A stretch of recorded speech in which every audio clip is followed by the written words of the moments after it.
গল্পের নাম তোমার অভিমানী ভালোবাসা। লিখেছেন ইশরাত বিনতে ইসহাক। গল্পের দ্বিতীয় পর্ব। বইমেলায় সাধারণত লেখক লেখিকারা বিকালের দিকে আসে। তাই রাজ শাহমাত অফিসের পাঠ তাড়াতাড়ি চুকিয়ে রওনা হয় সোহরাওয়ার্দী উদ্যানের উদ্দেশ্যে। লেখিকা রূপকথা তার পেইজে জানিয়েছেন বিকাল 4টায় থাকবেন। সাথে স্ট্রলের নাম এবং নাম্বার জানিয়ে দিয়েছেন। রাত গাড়ি থেকে নেমে দৌড়ে আসে যেখানে সমস্ত স্টলের নাম এবং নাম্বারের লিস্ট থাকে।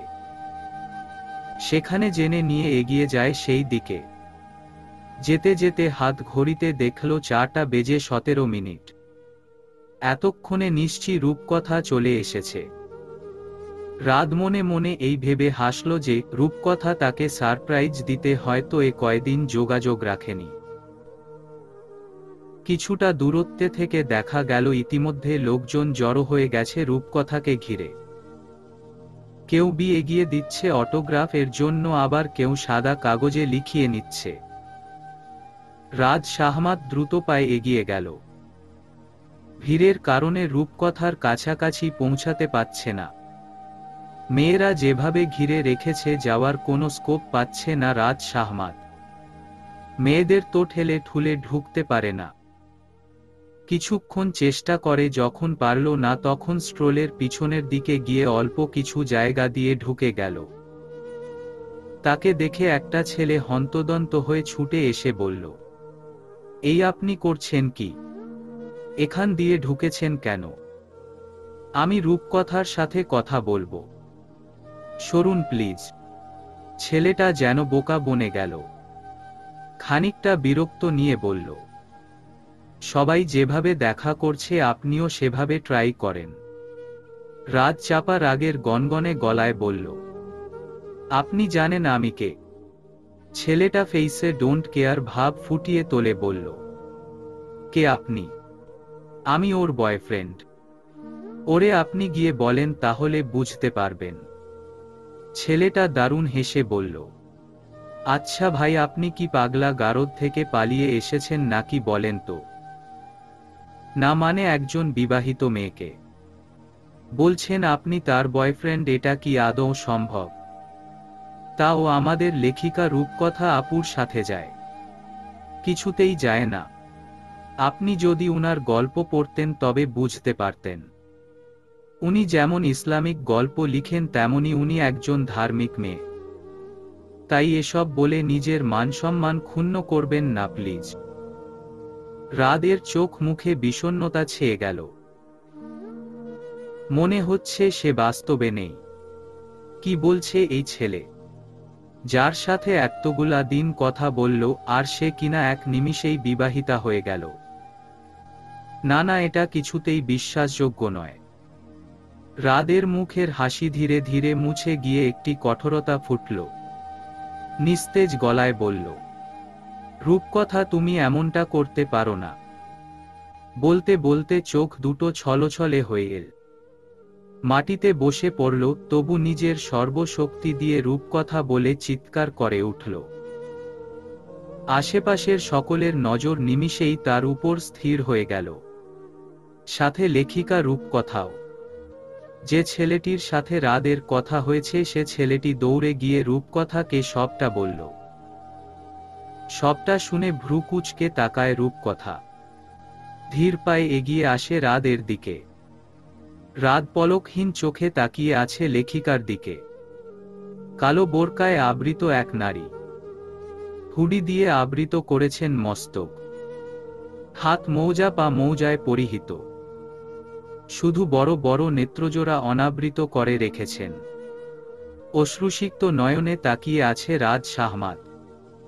লেখিকা রূপকথা হাঁটু গেড়ে বসে রাদ হাত টেনে নিয়ে অটোগ্রাফ দিয়ে দিল। তারপর মিষ্টি কণ্ঠ স্বরে বলল, অন্য কাউকে আমায় ভেবে প্রতারিত হয়েছেন বুঝতে পেরেছি। এর জন্যই কিছুদিন আগে আমার আইডি লিংক পেজে পোস্ট করেছিলাম, যেন কেউ প্রতারিত না হয়। আফসোস আপনি আগেই প্রতারিত হয়ে বসে আছেন। তারপর রূপকথা দাঁড়িয়ে চলে যেতে পা বাড়িয়ে আবার থেমে গেল, ঘুরে ফিরে বলল, পরিবারের বাহিরে কাউকে ততটা গুরুত্ব দেওয়া উচিত নয় যতটা তাদের প্রাপ্য নয়। রাত মাথা চেপে ধরে বসে রইল কিছুক্ষণ। রূপকথা পুনরায় তার পাঠকদের নিয়ে আছে। রাত দীর্ঘশ্বাস ফেলে উঠে দাঁড়ায়। কাপা কাপা পা দুটো, সব শক্তি যেন ফুরিয়ে এসেছে। তবুও শরীরটাকে বয়ে নিতে হবে তো।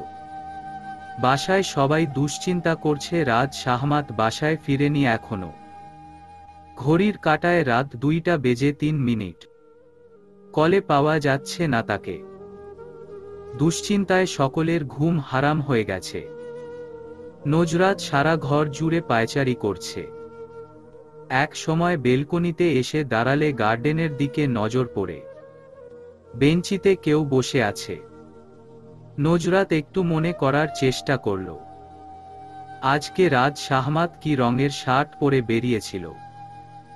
ও হ্যাঁ, মনে পড়েছে, পিচ রঙের শার্ট পরেছিলেন, উপরে জ্যাকেট।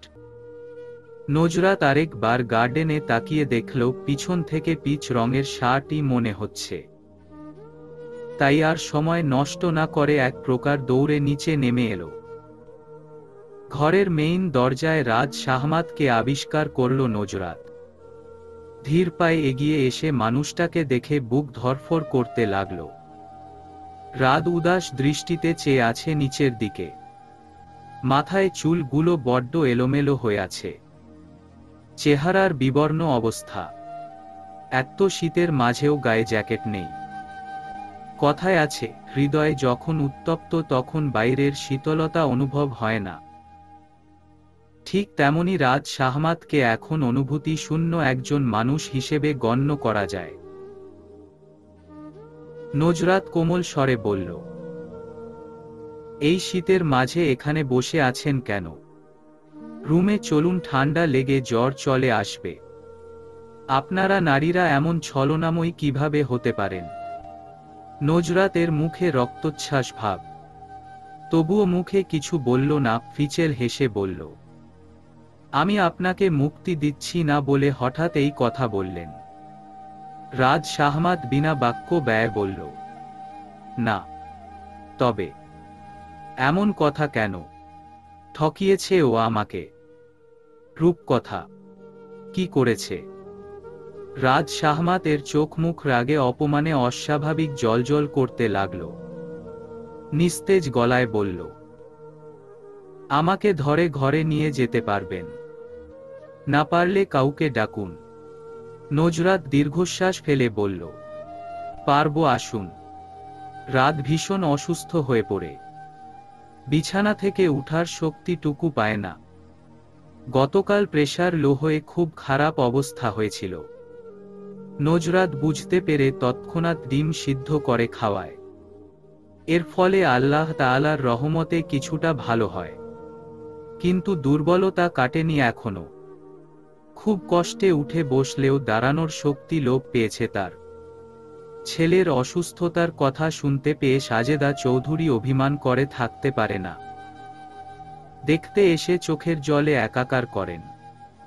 রাজ শাহমাত মায়ের কোলে শুয়ে কাতর স্বরে বলল, মা গো, তুমি কি আমাকে অভিশাপ দিয়েছিলে যার দরুন আমার এই পরিণতি? মা, আমাকে ক্ষমা করে দিও। তোমাকে অনেক কষ্ট দিয়েছি। দোয়া করো আমি যেন খুব শীঘ্রই আল্লাহ তাআলার মেহমান হতে পারি। সাজেদা চৌধুরীর চোখ দুটো ছলছলে হয়ে এল, কান্না রোধ করার চেষ্টা করে বললেন, আমি জানি মা, বাবার বদদুয়া বা অভিশাপ নিজের সন্তানের জন্য ক্ষতির কারণ হতে পারে। কেননা আল্লাহ কখন দোয়া কবুল করেন তা কারো নির্দিষ্ট করে জানা নেই। আর তাই আমি কখনোই তোকে বদদুয়া বা অভিশাপ দিতাম না। হাদিসে এসেছে, নিজেদের বিরুদ্ধে দোয়া করো না, তোমাদের সন্তানাদির বিরুদ্ধে দোয়া করো না, এবং তোমাদের সম্পদের বিরুদ্ধে দোয়া করো না। কেননা এই আশঙ্কা হতে পারে যে এটা এমন এক সময়ের সাথে মিলে যেতে পারে যখন আল্লাহর কাছে কোন কিছু চাওয়া হয় আর তিনি তা কবুল করে নেন। 1. আমি কখনোই আমার ছেলে মেয়ে দুটোর ক্ষতি চাইনি। সবসময় চেয়েছি তাদের যোগ্য জীবনসঙ্গী নিয়ে তারা যেন ভালো থাকে। তাহলে আমার পাপের শাস্তি আল্লাহ নিজে থেকে দিয়েছেন তাই না বলো মা? সাজেদা চৌধুরী নিঃশব্দে চোখের পানি মুছেন। মন যখন অশান্ত হয়ে থাকে তখন আশেপাশের সব কিছু তিক্ততায় আচ্ছন্ন হয়ে থাকে।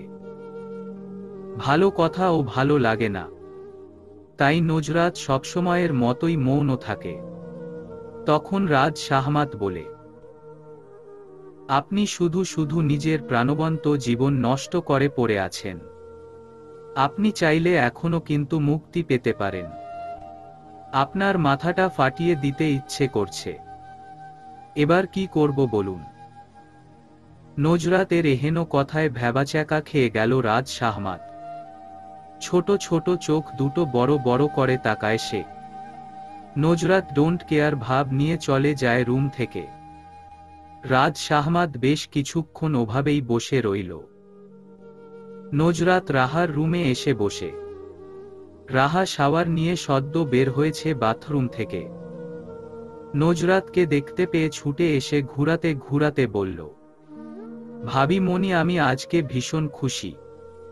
এদিকে নুজরাতের মাথা ঘুরছে। পড়ে যেতে নিলে নায়কের মতো করে রাহা ডান হাতে ধরে নিল। আর নুজরাত রাহার হাতে ভর দিয়ে কাত হয়ে রইল। তারপর এভাবে থেকেই নুজরাত হাঁফাতে হাঁফাতে বলল, আলহামদুলিল্লাহ। তা এত খুশি কেন শুনি? রূপকথা আপু আসল লেখিকা রূপকথা না হওয়াতে বেশ হয়েছে। কেন ভালো কেন? এই যে এখন আর ভাইয়া রূপকথার পিছনে দৌড়াবে না। এখন থেকে ভাইয়া পার্মানেন্টলি তোমার হয়ে যাবে। কিন্তু তুমি তো চেয়েছিলে তোমার ভাইয়া যেন তার ভালোবাসার মানুষটিকে নিয়ে সুখী হতে পারে। তাহলে এখন এই কথা কেন? রাহা ফিচেল হেসে বলল, বলেছিলাম। কিন্তু ভাইয়া যাকে লেখিকা রূপকথা ভেবেছিল সে তো তা নয়, ফেক। নুজরাত খানিকটা উদাস গলায় বলল, শুধু কি লেখিকা ভেবেই ভালোবাসত? রূপকথা মেয়েটির রূপের মায় পড়েনি কখনো। মেয়েটা তো অনেক রূপের অধিকারী ছিল। রাহা ক্ষীণ একটু হেসে বলল, যদি রূপের মায় পড়ত তবে কি ভাইয়া এতটা কষ্ট পেত? কখনোই না। নুজরাত দুষ্টু হেসে বলল, তা ঠিক সেই জন্যই তো তোমার ভাইয়া এখন দেবদাস বনে গেছে, হা হা হা। আমার ভাইয়াটাকে আগের মতো চঞ্চল প্রাণবন্ত করে দাও প্লিজ প্লিজ। ইস বই গেছে আমার। এত ঠেকা কেন? আমি ওসব কিছু পারবো না বাপু। আমার আমিতে রহিয়াছি মগ্ন। তাই তোমার ভাইয়াকে নিয়ে আমার ভাববার সময় কই? রাহা ভ্রু কুঁচকে তাকিয়ে আছে। যা দেখে নুজরাত চোখে ইশারা করে বোঝায়, কি? এভাবে তাকিয়ে আছো কেন? রাহা চোখ মুখে বিস্ময়ের ভাব ফুটিয়ে তোলে বলল, একদম উপন্যাসের ভাষা। তোমার বোধ হয় খুব উপন্যাস পড়া হয়, তাই না? নুজরাত খানিকটা উদাস হয়ে গেল, ধীর স্বরে বলল, আমি গল্পতেই বাঁচি, লিখে কিংবা পড়ে। রাহা খানিকটা হেসে বলল, মানে? ঠিক বুঝলাম না। নুজরাত খানিকটা কেঁপে উঠল। এড়িয়ে যেতে বলল, মায়ের কাছে যাই, দেখি কিছুর প্রয়োজন হলো নাকি। তারপর দ্রুত পায়ে চলে গেল নুজরাত। রাহা খানিকক্ষণ ঠোঁট উল্টে বসে রইল। দিন ববলের হাওয়ায় রাজ শাহমাত নিজেকে ধাতস্থ করে অফিসে নিয়মিত হয়। তবে ভিতরে চাপা কষ্ট বিদ্যমান। বউয়ের দিক দিয়ে আগের মতোই উদাসীন সে। তবে এসবে মোটেও দুঃখ প্রকাশ করে না নুজরাত। সবসময়ের মতো সবার সাথে হাসি খুশি থাকছে। বাহিরে থেকে ফুরফুরে মেজাজে থাকলেও ভিতরে ভিতরে শূন্যতায় কুরে খায় তাকে। তবুও হাসি মুখে ঘুরে বেড়ায়। একদিন সবাইকে নিয়ে বাবার বাসায় যাবে বলে ঠিক করল। রাহা ইতস্তত বোধ করে ও বাসায় যাওয়া নিয়ে। কিন্তু নুজরাত এর কষ্ট হবে ভেবে নিষেধ করতে পারে না। কিন্তু মনে মনে রূপককে নিয়ে দ্বিধাগ্রস্ত থাকে। লোকটার মুখোমুখি হওয়ার যে কোনো পথ খোলা রাখেনি সে। সন্ধ্যাবেলা নিজের বাসায় পৌঁছে নজরাত আর তার শ্বশুর বাড়ির লোকজন বরাবরের মতো মেহমান আপ্যায়নে কোনো রকম ঘাটতি রাখছেন না সাজ্জাদ হোসেন। সাথে রূপকও আছে, তবে রাহাকে এড়িয়ে চলছে সে। রাহা আর চোখে বার কয়েক দেখে নিয়েছে রূপককে, অন্যদের সাথে হাসি মুখেই কথা বলছে। রাহা এরপর থেকে মাথা নিচু করেই বসে আছে। তবে এসবের মাঝে একটা ব্যাপার আছে। রাহার পরিবার ছাড়া আর কজন মেহমান এসেছেন এ বাসায়। এর মধ্যে কেউ কেউ নিজেদের মধ্যে আলোচনা করছেন। রাহার মনে হচ্ছে তাকে ইঙ্গিত করে কিছু বলা হচ্ছে, কিন্তু কি তা জানে না সে। রাজ শাহমাত এই প্রথম মন থেকে কথা বলছে রূপকের সাথে। দুজনে এবার মিলেছে ভালো। অপরদিকে সাজ্জাদ হোসেন আর সাজেদা চৌধুরী বিভিন্ন বিষয় নিয়ে কথাবার্তা বলছেন। নজরাত কিচেনে গিয়ে দেখছে কি কি খাবারের আয়োজন করা হয়েছে, যদিও সে জানে তার বাবা এবং ভাই মেহমানদের আপ্যায়নে ত্রুটি রাখবে না। হঠাৎ সাজ্জাদ হোসেন এর কণ্ঠস্বর উচ্চ শোনাল। সবার নজর উনার উপর নিবন্ধ হয়। সাজ্জাদ হোসেন গলা খাকারি দিয়ে বললেন, আজকে একটা বিশেষ দিন, যার কারণে আপনাদের এখানে জড়ো করা হয়েছে, নিমন্ত্রণ করে আনা হয়েছে। আজ এবং এক্ষুনি আমার একমাত্র ছেলে রূপকের এনগেজমেন্ট। আমার ছেলের সুখী ভবিষ্যৎ কামনা করে সবাইকে দোয়া রাখার অনুরোধ। সাজ্জাদ হোসেন আরও অনেক কিছু বলে চলেছেন, আর তার পাশে ঠোঁটের কোণে হাসি ঝুলিয়ে দাঁড়িয়ে আছে রূপক। রাহা ছলছল চোখে চেয়ে আছে রূপকের দিকে। তাকে দেখে বোঝা যাচ্ছে বেশ আনন্দিত সে। অবশ্য শুধু সে নয়, রাহা আর রাত ব্যতীত সবাই খুশি। আপনারা নিশ্চয়ই অবগত আছেন যে পাত্রী আমাদের সাথেই আছে, মিস রাহা চৌধুরী। রাহা যেন নিজের কানকে বিশ্বাস করতে পারছে না। আদৌ কি তার নাম ঘোষণা করা হয়েছে, নাকি সে ভুল শুনছে? তখন নজরাত এসে রাহাকে নিয়ে গিয়ে রূপকের পাশে দাঁড় করিয়ে দিল। রাহা আকাশ সম বিস্ময় নিয়ে বলল, ভাবি মনি। এতেই নজরাত হেসে বলে, সারপ্রাইজ কেমন দিলাম বলুন ননদিনী। রাহা কি বলবে বুঝতে পারছে না। সে বিস্ময় কিংকর্তব্যবিমূঢ় হয়ে দাঁড়িয়ে আছে। মুখের ভাষা সব লোপ পেয়েছে তার। নজরাত রাহার ব্যাপারে আবারও তার ভাইয়ার সাথে কথা বলে।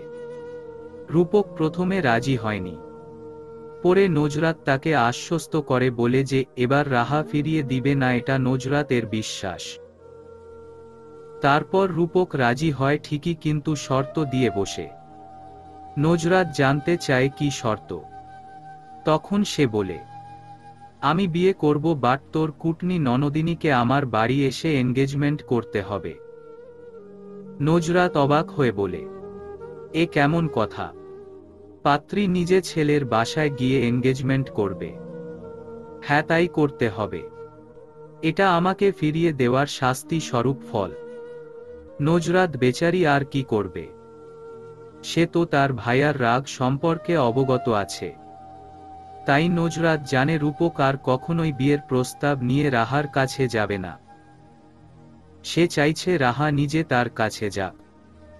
নজরাত পড়ে যায় মহা মুছিবতে। কিভাবে কি করবে বুঝতে পারে না। এ কয়দিন অনেক ভেবেছে এই নিয়ে।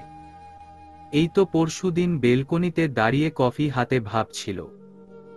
হঠাৎ মাথায় বুদ্ধি এলো আর সে আনন্দে উদ্বেলিত হয়ে হাত থেকে কফির মগ ফেলে দিল। মগ ভাঙ্গার আওয়াজ পেয়ে রাজ শাহমাত দৌড়ে এসে দেখে এই কাণ্ড। নজরাত ভ্রু কুঁচকে ভয়ে ভয়ে মুখশ্রী করে তাকিয়ে থাকে, কিন্তু তাকে অবাক করে দিয়ে রাতমণিকে ডেকে পরিষ্কার করতে বলে ভাঙ্গা কাচের টুকরোগুলো। অথচ নজরাত ভেবেছিল তাকে হয়তো বকাঝকা করবে রাজ শাহমাত, অথচ সেরকম কিছুই করেনি। এতে খানিকটা খুশি হয় নজরাত। নজরাত তার শাশুড়ি মায়ের সাথে এ ব্যাপারে কথা বলে। সাজেদা চৌধুরী এমন অদ্ভুত কথা শুনে প্রথমে থম মেরে বসে থাকেন। তারপর দুষ্টু হেসে বলেন, বৌমা, রূপক একদম ঠিক ডিসিশন নিয়েছে। আমার ছেলে মেয়ে দুটোর যা অহংকার, দাম্ভিকতা, এতে কিছুটা হলেও শিক্ষা পাবে তারা। তুমি বেয়াই সাহেবকে সবকিছুর আয়োজন করতে বলো, আমি আছি তোমাদের সঙ্গে। নজরাত আনন্দে উদ্বেলিত হয়ে শাশুড়ি মাকে জড়িয়ে ধরে। সত্যি এরকম শাশুড়ি মা পাওয়া ভাগ্যের ব্যাপার। সে শুকরিয়া আদায় করেও শেষ করতে পারবে না আল্লাহ তাআলার কাছে। আলহামদুলিল্লাহ। এনগেজমেন্ট হওয়ার পর রূপক গাড়ি নিয়ে বেরিয়ে যায়। রাহার সাথে একটা কথাও বলে না। ব্যাপারটাতে রাহা মনক্ষুণ্ণ হয়। এদিক ওদিক খুঁজেও তার দেখা পায় না সে। নজরাতের সাথে তার রুমে এসে ভীষণ চমকায় রাহা। দরজায় লেখা ছিল গল্পপুরী। ভিতরে ঢুকে প্রমাণ পায় এটা আসলেই একটা গল্পপুরী। নজরাতকে বলল, আমি সেদিন ঠিক ধরেছিলাম, তুমিও ভাইয়ার মতো বিপ্রেমী। যারা বিপরে তাদের মন অনেক ভালো হয়। সেজন্যই তুমি এত ভালো, তাই না ভাবিমণি? রাহার এহেন জিজ্ঞাসাবাদে নজরাত শুধু মুচকি হাসে। রাহা থেমে আবারও বলে, আমার ভাইয়াও অনেক ভালো ভাবিমণি, শুধু নিজ থেকে কারো সাথে মিশতে পারে না। তবে যে নিজ থেকে মিশে তার সাথে দিব্যি মিশে যায়। ভাইয়া। নজরাত কথার প্রসঙ্গ পাল্টে আঙ্গুল দিয়ে ইশারা করে বলল, চলো ওখানে বসে কথা বলি।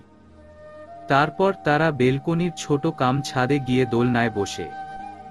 ছোট্ট ছাদে ড্রিম লাইটের আলোয় মৃদু আলোকিত হয়ে আছে। সাথে রাতের আকাশে মিটিমিটি তারা। খুব সুন্দর উপভোগ করছে রাহা।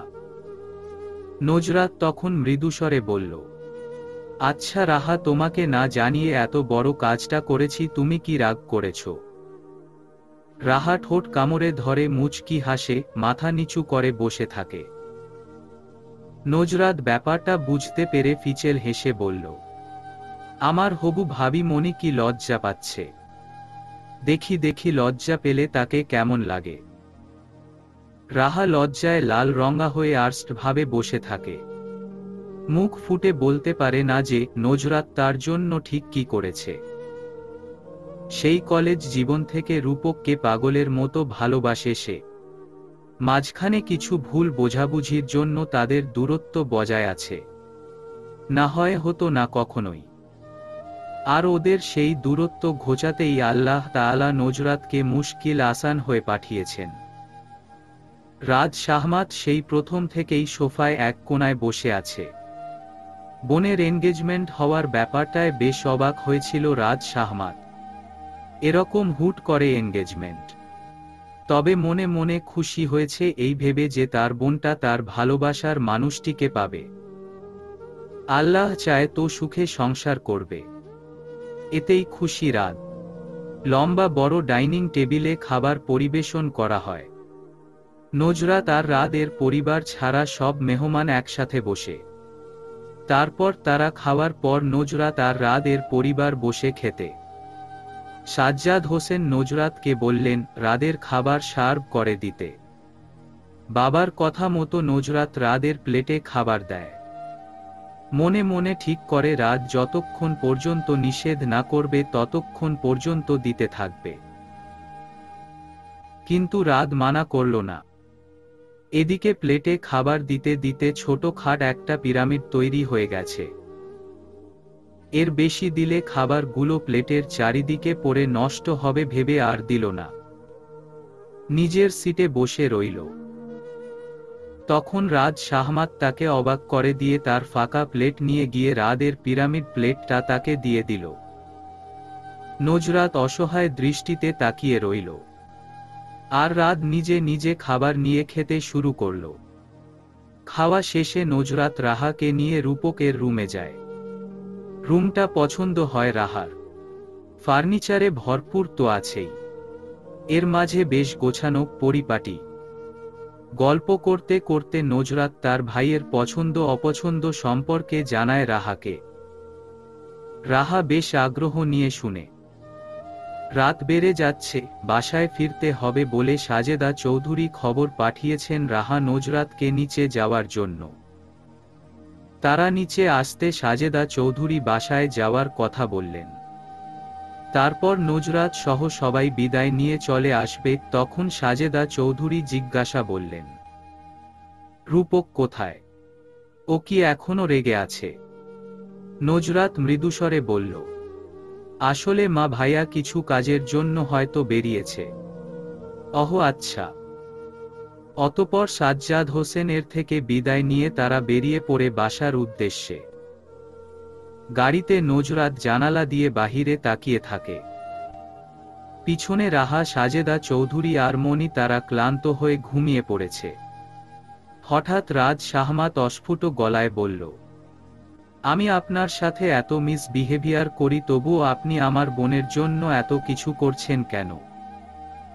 নুজরাত হঠাৎ রাদের কথা শুনে ভরকায়, হকচকায় পাশ ফিরে রাদের দিকে চেয়ে থাকে। রাত গভীর মনোযোগ দিয়ে ড্রাইভ করছে। চোখ দুটো সামনের রাস্তায় নিবন্ধ। নুজরাতের থেকে কোন সাড়া না পেয়ে তাকায় সে। দেখে নুজরাত তাকিয়ে আছে তার দিকে। মেয়েটার চোখ দুটো ঘুমে নিবু নিবু হয়ে আছে। দেখেই বোঝা যাচ্ছে জোর করে চেয়ে আছে। রাজ শাহমাতের বড্ড মায়া হলো, বলল, চোর পাহারা দিচ্ছেন নাকি? ঘুম পাচ্ছে তো ঘুমিয়ে পড়ুন। নুজরাত দীর্ঘশ্বাস ফেলে সিটে হেলান দিয়ে নেত্রজোড়া বন্ধ করে। রাত একবার তাকিয়ে দৃষ্টি সরিয়ে নেয়। কিছুক্ষণ পর নুজরাত ঘুমে আচ্ছন্ন হয়ে জানালার দিকে ঝুঁকে পড়ে। রাত ব্যাপারটা খেয়াল করে, খুব সন্তর্পণে নুজরাতের কাঁধে হাত রেখে তার কাঁধে মাথা রাখে, যেন গাড়ির ঘাকুনিতে নুজরাত ব্যথা না পায়। ড্রাইভিং এর মাঝে মাঝে নুজরাতের দিকে তাকায় রাজ শাহমাত। নুজরাত ঘুমের মাঝেই আরেকটু ঘেঁষে বসে রাজ শাহমাতের সাথে। রাত তখন ভ্রু কুঁচকে তাকায়। বাসায় ফিরে যখন সবাই গাড়ি থেকে নেমে যায়, তখনও নুজরাতের ঘুম ভাঙ্গে না। রাত কি বলে ডাকবে খুঁজে পায় না। আজ পর্যন্ত তার নাম নিয়ে ডাকেনি সে। এদিকে সবাই ঘরের ভিতরে ঢুকে গেছে। রাত পড়ে যায় বিপাকে। কিছুক্ষণ ভেবে ডাকে, এই যে শুনছেন, আমরা পৌঁছে গেছি, নামুন এবার। কিন্তু নুজরাতের কোনো পাত্তা নেই। তার ঘুম খুব গাঢ়, সহজে ভাঙানো যায় না। আর তাই সে ঘুমাতে চায়নি, জোর করে সজাগ থাকতে চেয়েছিল। রাজ শাহমাত ঠোঁটে আঙুল রেখে কিছুক্ষণ ভাবল কি করা যায়। ভেবে একটি পথ খোলা দেখতে পেল। তবে পথটা সহজ উপায়ে নয়, খানিকটা কঠিন। কিন্তু এছাড়া তো কিছু করার নেই। সে গাড়ি থেকে নেমে গাড়িতে কিছুটা ঝুঁকে খুব সন্তর্পণে নুজরাতকে পাজা কোলে তুলে নিল। তারপর পায়ে ধাক্কা দিয়ে গাড়ির দরজা বন্ধ করে ঘরের দিকে গেল। গার্ডেন পার হওয়ার সময় হঠাৎ পা দুটো থামিয়ে দাঁড়িয়ে পড়ে রাত। চাঁদের আলোয় নুজরাতকে খুব আবেদনময়ী লাগছে। কিছু একটা টানছে রাতকে। আর তাই এক দৃষ্টিতে চেয়ে আছে নুজরাতের মুখশ্রীর দিকে। এই প্রথম মেয়েটার দিকে এমন গভীর দৃষ্টিতে তাকালো রাজ শাহমাত। কখনো দেখা হয়নি মেয়েটার ফর্সা টকটকে মুখশ্রীটা। ঘন কালো পল্লবের আড়ালে ডাগর ডাগর আঁখি দুটি দেখা হয়নি তার। চিকন ঘ্রাণেন্দ্রিয়টাতে কখনো ভালোবেসে কামড়ে দেওয়া হয়নি। অনিমেষ চাহনিতে চেয়ে চেয়ে নুজরাতের মুখশ্রীর আকৃতি মুখস্থ করে চলেছে রাজ শাহমাত। মাথার উপরে রাত জাগা পাখি উড়ে যেতে রাজ শাহমাত বাস্তবে ফিরে নিজেকে নিজে ধিক্কার জানায়। এই ফুলের মতো মেয়েটির যোগ্য নয় সে। সে পাপী, অনেক পাপী, যার কোন ক্ষমা নেই। না সে তার এই খারাপ দৃষ্টি নিক্ষেপ করবে না এই মেয়েটার উপর, কিছুতেই না। ভোরবেলা ঘুম ভেঙ্গে নুজরাত তাকে রাজ শাহমাতের খুব কাছে আবিষ্কার করল। বড় বড় আঁখি দুটি আরো বড় করে তাকায় সে। বিয়ের পর এই প্রথম কাছে আসা, এতটা কাছে। সবসময় দুজনেই দূরত্ব বজায় রেখে থেকেছে। তাহলে আজ কেন এত কাছে? নজরাত রাতের কথা স্মরণ করার চেষ্টা করল। রাতে গাড়িতে ঘুমিয়ে পড়েছিল সে। তারপর কি হয়েছিল? না, তারপর আর মনে করতে পারছে না সে। উঠে গিয়ে ফ্রেশ হয়ে অজু করে রাজ শাহমাতকে ডেকে তুলে নামাজে দাঁড়ায়। অফিসের সময়ে রাজ শাহমাত নাস্তা করে বেরিয়ে গেলে নজরাত তার প্রিয় লাইব্রেরি কক্ষে চলে যায়। সামনে তার একটা পরিকল্পনা আছে। সেই পরিকল্পনা বাস্তবায়নের জন্য পরিশ্রম করা চাই। আর তাই নজরাত তার একান্ত নিরিবিলি পরিবেশ লাইব্রেরি কক্ষে আসে। অপরদিকে রাজ শাহমাত অফিসে কাজ করছে ঠিক, কিন্তু একটা মুখশ্রী বারবার তার কাজে ব্যাঘাত ঘটাচ্ছে। চোখের পর্দায় যখনই সেই মুখশ্রী ভেসে ওঠে তখনই সে অন্যমনস্ক হয়ে পড়ছে। স্যার, ফাইলটি সাইন করেছেন। স্যার, শুনতে পাচ্ছেন? স্যার, আপনার কি শরীর খারাপ করছে? অফিসের একজন এমপ্লয়ি জিসান আহমেদ সাহেব একটা ফাইল চেক করে সাইন করে দেওয়ার জন্য দিয়েছেন রাজ শাহমাতকে। অথচ রাজ শাহমাত এক দৃষ্টিতে ফাইলের দিকে তাকিয়ে আছে। নড়াচড়া নেই, কিছু নেই। এরকম অবস্থা দেখে বিচলিত হয়ে জিজ্ঞাসা করে জিসান আহমেদ সাহেব। রাজ শাহমাত শুকনো কাশি দিয়ে বলল, না, কিছু হয়নি, আপনি বিচলিত হবেন না। তারপর রাজ শাহমাত সাইন করে ফাইল দিয়ে দিলে জিসান আহমেদ সাহেব চলে যান। রাত তার নরম চেয়ারে মাথা হেলিয়ে রাখে। গতকাল রাতের নজরাতের মুখশ্রী বারবার তার মানসপটে ভেসে ওঠে। অফিসে মন বসে না তার। সন্ধ্যাবেলা রাজ শাহমাত অফিস থেকে ফিরেই নজরাতকে রুমে ডেকে পাঠালো। নজরাত ইউটিউব ভিডিও দেখে সন্ধ্যার নাস্তা তৈরি করছিল। পাশে মনি তাকে সাহায্য করছে। তখন রাহা এসে বলল, ভাবি, মনি তোমাকে ভাইয়া জরুরি ভিত্তিতে তলব করেছে। তুমি তাড়াতাড়ি গিয়ে তাকে শান্ত কর। হা হা হা। নজরাত ভিডিও দেখতে দেখতে বলল, মজা করছো না? মোটেও না, সত্যি বলছি আমি, তুমি গিয়ে দেখে আসো গিয়ে। নজরাত ফোনের ভিডিওটি অফ রেখে বলল, কাউকে হাসাবার উদ্দেশ্যেও কৌতুক করে মিথ্যা বলা বৈধ নয়। মহানবী বলেছেন, সর্বনাশ সেই ব্যক্তির যে লোককে হাসাবার উদ্দেশ্যে মিথ্যা বলে। তার জন্য সর্বনাশ, তার জন্য সর্বনাশ। রাহা মন খারাপ করে বলল, তুমি আমাকে বিশ্বাসই করছো না। আমি সত্যি বলছি, ভাইয়া তোমাকে ডেকে পাঠিয়েছে। রাহা এবার বিশ্বাস করল। ফোন রেখে বলল, আমাকে কেন ডাকবেন তিনি? কখনো তো এভাবে ডাকেননি। এখন থেকে ডাকবে, বুঝছো? এবার যাও। নজরাত যেতে নিলে রাহা বলল, ধন্যবাদ ভাবিমণি, এভাবে হাদিসের আলোকে ব্যাখ্যা দিয়ে বলার জন্য। আমি আমার বন্ধুদের সাথেও কখনো দুষ্টুমি করে মিথ্যা বলবো না, ইনশা আল্লাহ। নজরাত ক্ষীণ একটু হেসে উপরের দিকে গেল। রাজ শাহমাত দুই হাতে মুখশ্রী চেপে ধরে সোফায় বসে আছে। চুলগুলো এলোমেলো হয়ে আছে। গায়ে পরিহিত ব্লেজারটা বিছানায় ছুঁড়ে ফেলে রেখেছে। এত শীতের মাঝেও যেন তার শীত অনুভব হচ্ছে না। নজরাত আস্তে উঠে দাঁড়ায় সে। শুকনো ঠোঁট জিভ দিয়ে ভিজিয়ে বলল, আমি পাপী, ভীষণ পাপী। সবকিছু জেনেও কেন পড়ে আছেন এখানে? চলে যান এখান থেকে। নিজের মতো করে বাঁচুন। প্লিজ আমাকে মুক্তি দিন, প্লিজ। নজরাত আজকে নিজেকে সংযত করতে পারল না। ধৈর্যের বাঁধ ভেঙে যাচ্ছে তার। রাজ শাহমাতের শার্টের কলার চেপে ধরে তেজি চোখে চেয়ে বলল, এখনো কি পর নারীতে আসক্ত হয়ে আছেন? আমি চলে গেলে আপনার পথ ক্লিয়ার হবে বুঝি? জীবনের সবচেয়ে বড় পাপ করেছি আপনাকে বিয়ে করে। আপনি একটা লম্পট, চরিত্রহীন। চোখ মুখ রাগে অপমানে অস্বাভাবিক জ্বলজ্বল করছে নজরাতের। রাজ শাহমাত স্তব্ধ হয়ে দাঁড়িয়ে রইল। আজকে প্রথম নজরাতকে এমন রূপে দেখছে সে। শান্ত শিষ্ট মেয়েটা ভীষণ ক্ষেপে গেছে, তাকে দমানো খুব কঠিন কাজ। নজরাত আর দাঁড়ালো না, ছাদে গিয়ে কিছুক্ষণ তার উত্তপ্ত মাথাটিকে ঠান্ডা করল। তারপর স্থির মাথায় ভাবতে বসল।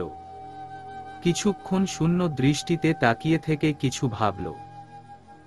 তারপর রুমে ফিরে এসে রাজ শাহমাতকে কোথাও দেখতে না পেয়ে সাজেদা চৌধুরীর কাছে যাওয়া ধরল। এই একটা মানুষ যখন স্নেহের স্বরে কিছু বলে তখন নজরাত একদম শান্ত হয়ে যায়। নতুন করে তার পরিকল্পনা মাফিক এগিয়ে যায়। মা কি করছেন? সাজেদা চৌধুরী বেলকনিতে দাঁড়িয়ে রাতের আকাশের দিকে তাকিয়ে আছে। নজরাত এগিয়ে গিয়ে বলল, মা এই ঠান্ডার মধ্যে দাঁড়িয়ে আছেন যে? মনটা বিষণ্ণতায় ছেয়ে আছে বৌমা, তাই বাহিরের ঠান্ডা গায়ে লাগছে না। কেন মা, আমাকে বলুন আপনার মন খারাপ কেন? তোমার জন্য আমার খারাপ লাগে বৌমা। আমি যে পাপ করেছি, আমার ছেলের সাথে বিয়ে। নজরাত সাজেদা চৌধুরীকে মাঝপথে থামিয়ে দিয়ে বলল, মা প্লিজ, এভাবে বলবেন না। আমাকে আর কয়েকটা দিন সময় দিন।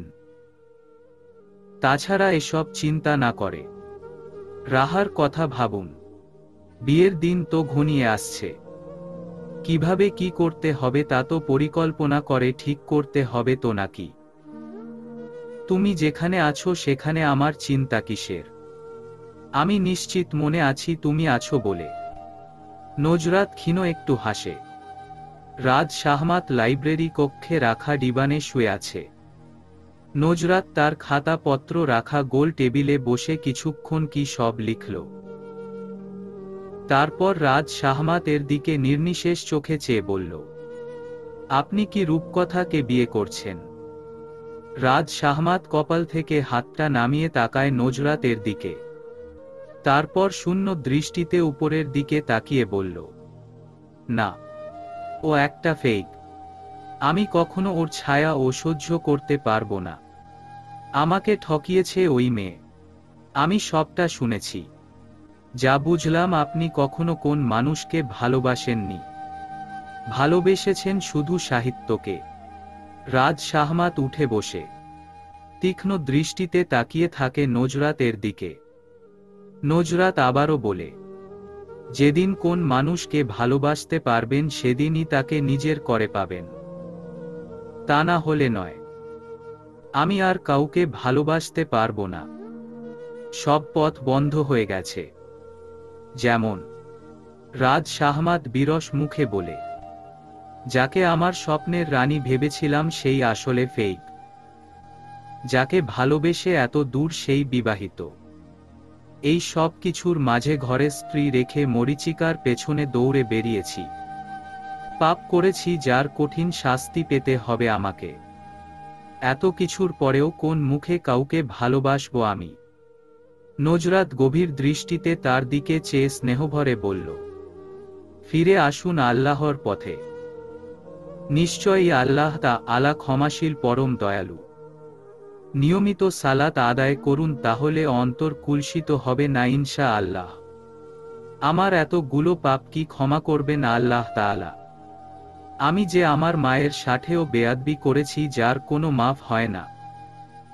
তাই বলছি আপনি নতুন করে জীবন শুরু করুন। আপনি ভালো কাউকে ডিজার্ভ করেন। আপনি একটা কাপুরুষ।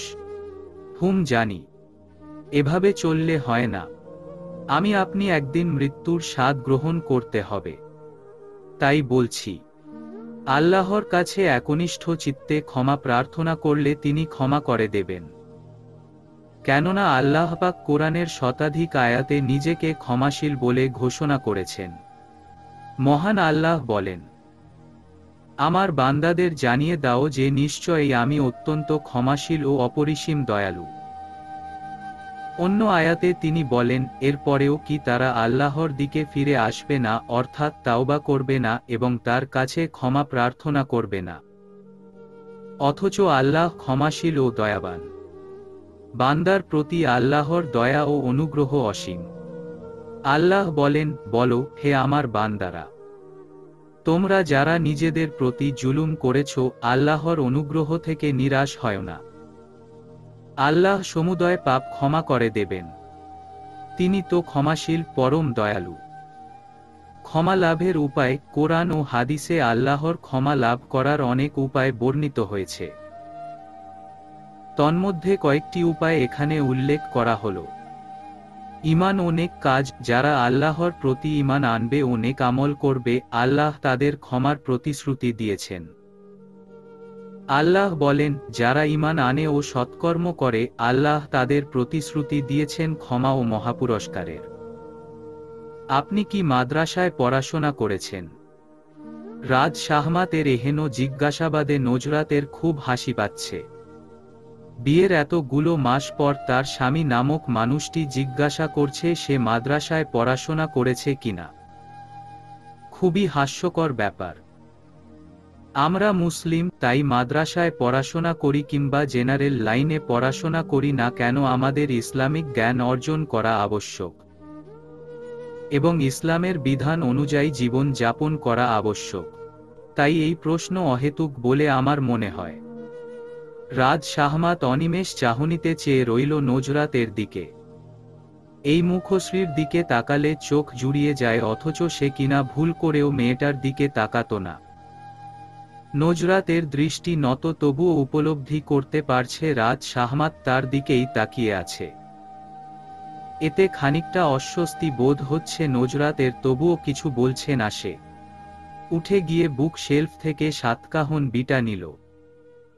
বিভিন্ন ঝামেলার কারণে এখনো অবধি বিটা পড়ে শেষ করতে পারেনি নজরাত। ঠিক করল আজকে শেষ করবেই। নজরাত বিয়ে মনোযোগ দিলে দুজনের মাঝে নীরবতা বিরাজ করে। রাজ শাহমাত পূর্বের ন্যায় বসে থাকে ডিবানে। মাঝে মাঝে খেয়াল করে নজরাত মুচকি মুচকি হাসছে। নিশ্চয়ই গল্পের কোনো কাহিনী নিয়ে হাসছে, যা দেখতে মন্দ লাগছে না তার। ইচ্ছে করছে এমনি করে দেখে জীবন পার করতে। কি অদ্ভুত ইচ্ছে! ৩৫ মিনিটের মতো পেরিয়ে গেল। কাছের একটা মসজিদ থেকে আল্লাহু আকবার ধ্বনিতে মুখরিত হতেই নজরাত মাথায় কাপড় দিল। এশার নামাজের আজান হচ্ছে। নজরাত বন্ধ করে আজানের ধ্বনিতে মনোযোগী হল। সবটাই অবলোকন করে চলেছে রাজ শাহমাত। আজান শেষে রাজ শাহমাত বলল, খেয়াল করলাম আজানের সময় আপনি ঠোঁট নেড়ে কিছু বলছেন। আজানের জবাব দিচ্ছিলাম। জবাব মানে? নজরাত টেবিলে হাত ভর করে রেখে তার উপর থুতনি ঠেকিয়ে বলল, প্রশ্ন, আজানের জবাব কিভাবে দিতে হয়? উত্তর, মুয়াজ্জিন আজানে যা যা বলবে তাই বলতে হবে। শুধুমাত্র হায়া আলাস সালাহ ও হায়া আলাল ফালাহ বললে জবাবে সেটা না বলে বলতে হবে লা হাওলা ওয়ালা কুওয়াতা ইল্লা বিল্লাহ। অর্থ, আল্লাহর প্রেরণা দান ছাড়া পাপ থেকে ফিরার এবং সৎ কাজ করার শক্তি নেই। এটা হচ্ছে আজানের জবাব দেওয়ার পদ্ধতি। প্রশ্ন, আজানের জবাব দিলে কি প্রতিদান পাওয়া যাবে? উত্তর, রাসূলুল্লাহ সাসমাইলি বলেছেন, যে ব্যক্তি খালেস অন্তরে আজানের জবাব দেয় তার জন্য জান্নাত ওয়াজিব হয়ে যায়। ১ সুবহান আল্লাহ! জান্নাত ওয়াজিব হয়ে যায়। মাত্র ২-৩ মিনিটে এত সহজে করা যায় এমন একটা আমল হেলাফেলা করে বাদ দেওয়া ঠিক হবে না। আর এর জন্য তো আলাদা করে কোনো দোয়া মুখস্থ করতে হচ্ছে না। শুধু মুয়াজ্জিনের সাথে সাথে অন্তরে বিশ্বাস ও খেয়াল রেখে কথাগুলো বলা। আজানের জবাব দেওয়ার পরে যে একবার দরুদে ইব্রাহিম ও এর পরে আজানের যেই সূরা আছে তা পাঠ করে তার জন্য রাসূলুল্লাহ সাল্লাল্লাহু আলাইহি ওয়াসাল্লাম এর শাফায়াত করা জরুরি হয়ে পড়ে। রাজ শাহমাত সবটা মনোযোগ দিয়ে শুনে তারপর চলে যায় কক্ষ ছেড়ে। নজরাত গুছিয়ে রেখে নিজের রুমের দিকে এগুলে রাহার সাথে দেখা হয়। রাহা চোখে দুষ্টু হেসে বলল, দুজনে কি করছিলে? নিশ্চয়ই তোমাদের মধ্যে ভাব হয়ে গেছে। সে আশায় বালি। তোমার নিরামিষ মার্কা ভাই এত সহজে পটবে না বুঝলে। এর জন্য অনেক ব্যাগ পেতে হবে আমাকে। নজরাতের কথায় রাহা করুণ দৃষ্টিতে চেয়ে থাকে। নজরাত ফিচেল হেসে বলল, মন খারাপ করো না, নামাজ পড়েছ? উহু না। চলো একসাথে পড়ব। রাহা খুশি হয়ে বলল, আচ্ছা চলো। রাজ শাহমাত মসজিদে গিয়েছে নামাজ পড়তে। এ কথা কেউ জানে না। সাজেদা চৌধুরী জানতে পারলে হয়তো খুশিতে কেঁদে দিতেন। নজরাতের কথাগুলো শুনে রাজ শাহমাতের কিছুটা হলেও পরিবর্তন দেখা দিয়েছে। ঠিক করেছে আজকের এশার নামাজ দিয়েই শুরু করবে নতুন করে। যতদিন বেঁচে থাকবে ততদিন রাব্বে কারিমের ইবাদত পালন করার চেষ্টা করবে ইনশাআল্লাহ। এই মিছে দুনিয়ার মোহে আকৃষ্ট হয়ে কতই না পাপ করেছে। তবে নজরাতের কথায় ভরসা পেয়েছে সে। নজরাত কোরআনের আয়াতের ব্যাখ্যা দিয়ে বলেছিল, আল্লাহ বলেন, যে কেউ দুষ্কর্ম করে অথবা স্বীয় জীবনের প্রতি অবিচার করে অতঃপর আল্লাহর কাছে ক্ষমাপ্রার্থী হয়, সে আল্লাহকে ক্ষমাশীল ও দয়ালু পাবে। 2. নামাজ পড়ে ফাঁকা রাস্তায় উদ্দেশ্যহীনভাবে হেঁটে চলে রাত। গন্তব্য তার অজানা। আজকাল পাপগুলো কুরে কুরে খাচ্ছে তাকে। শীতের প্রকোপে চারিদিকে অন্ধকার, শুধু তার অবস্থানে রাস্তার নিয়ন আলোয় মৃদু আলোকিত। হাঁটতে হাঁটতে অনেকখানি চলে এসেছে, আর সামনে এগিয়ে যাওয়ার শক্তি পাচ্ছে না। শীতের তাণ্ডবে শরীর ঠান্ডা বরফের মতো জমে গেছে। পা দুটো অবশ হয়ে আসছে। গভীর রাতে বাসায় ফিরলে দরজা খুলে দিল নজরাত। রাজ শাহমাত বাসায় ফিরছে না বলে ড্রয়িং রুমে সোফায় বসে বসে বই পড়ছিল সে। তাই রাজ শাহমাতকে বেশিক্ষণ দরজার বাহিরে অপেক্ষা করতে হলো না। রাজ শাহমাতের শরীর শীতে কাঁপছিল। নজরাত লক্ষ্য করে কোমল স্বরে বলল, এই শীতের মধ্যে বাহিরে কি করছিলেন? নিশ্চয়ই এখন শরীর খারাপ করছে। আপনি তাড়াতাড়ি রুমে যান, আমি কফি বানিয়ে এক্ষুনি আসছি। প্রতিউত্তরে রাজ শাহমাত কিছু বলল না, কোনো রকম শরীরটাকে বয়ে নিয়ে গেল রুম পর্যন্ত। তারপর কম্বল গায়ে জড়িয়ে শুয়ে পড়ল। কিছুক্ষণের মধ্যে নজরাত কফি হাতে রুমে এসে রাজ শাহমাতকে ডেকে তুলে। এই মুহূর্তে গরম কফির ভীষণ প্রয়োজন ছিল তার। কফি খাওয়ার পর নজরাত বিষণ্ণ গলায় বলল, এখন কেমন বোধ হচ্ছে? আগের থেকে বেটার লাগছে। রাজ শাহমাত খানিকটা উদাস হয়ে ভাবল, এই মেয়েটা কি সত্যি মানুষ, নাকি মানুষ রূপী জিন পরি? নানা রকম অদ্ভুতুরে উল্টো পাল্টা চিন্তা মাথায় ঘুরপাক খায় রাজ শাহমাতের।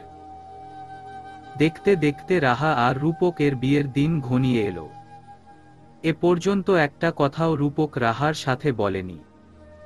রাহা বুঝতে পারে রূপক পূর্বের ঘটনাগুলো নিয়ে রেগে আছে এখনো। রাহা ঠিক করে বিয়ের পর রূপক এর অভিমান ঠিক ভাঙিয়ে নিবে। দুই পরিবারে বিয়ের তোড়জোড় চলছে। ঘর সাজানো থেকে শুরু করে শপিং করা সবকিছু। নজরাত কোন দিক সামলাবে ভেবে পায় না।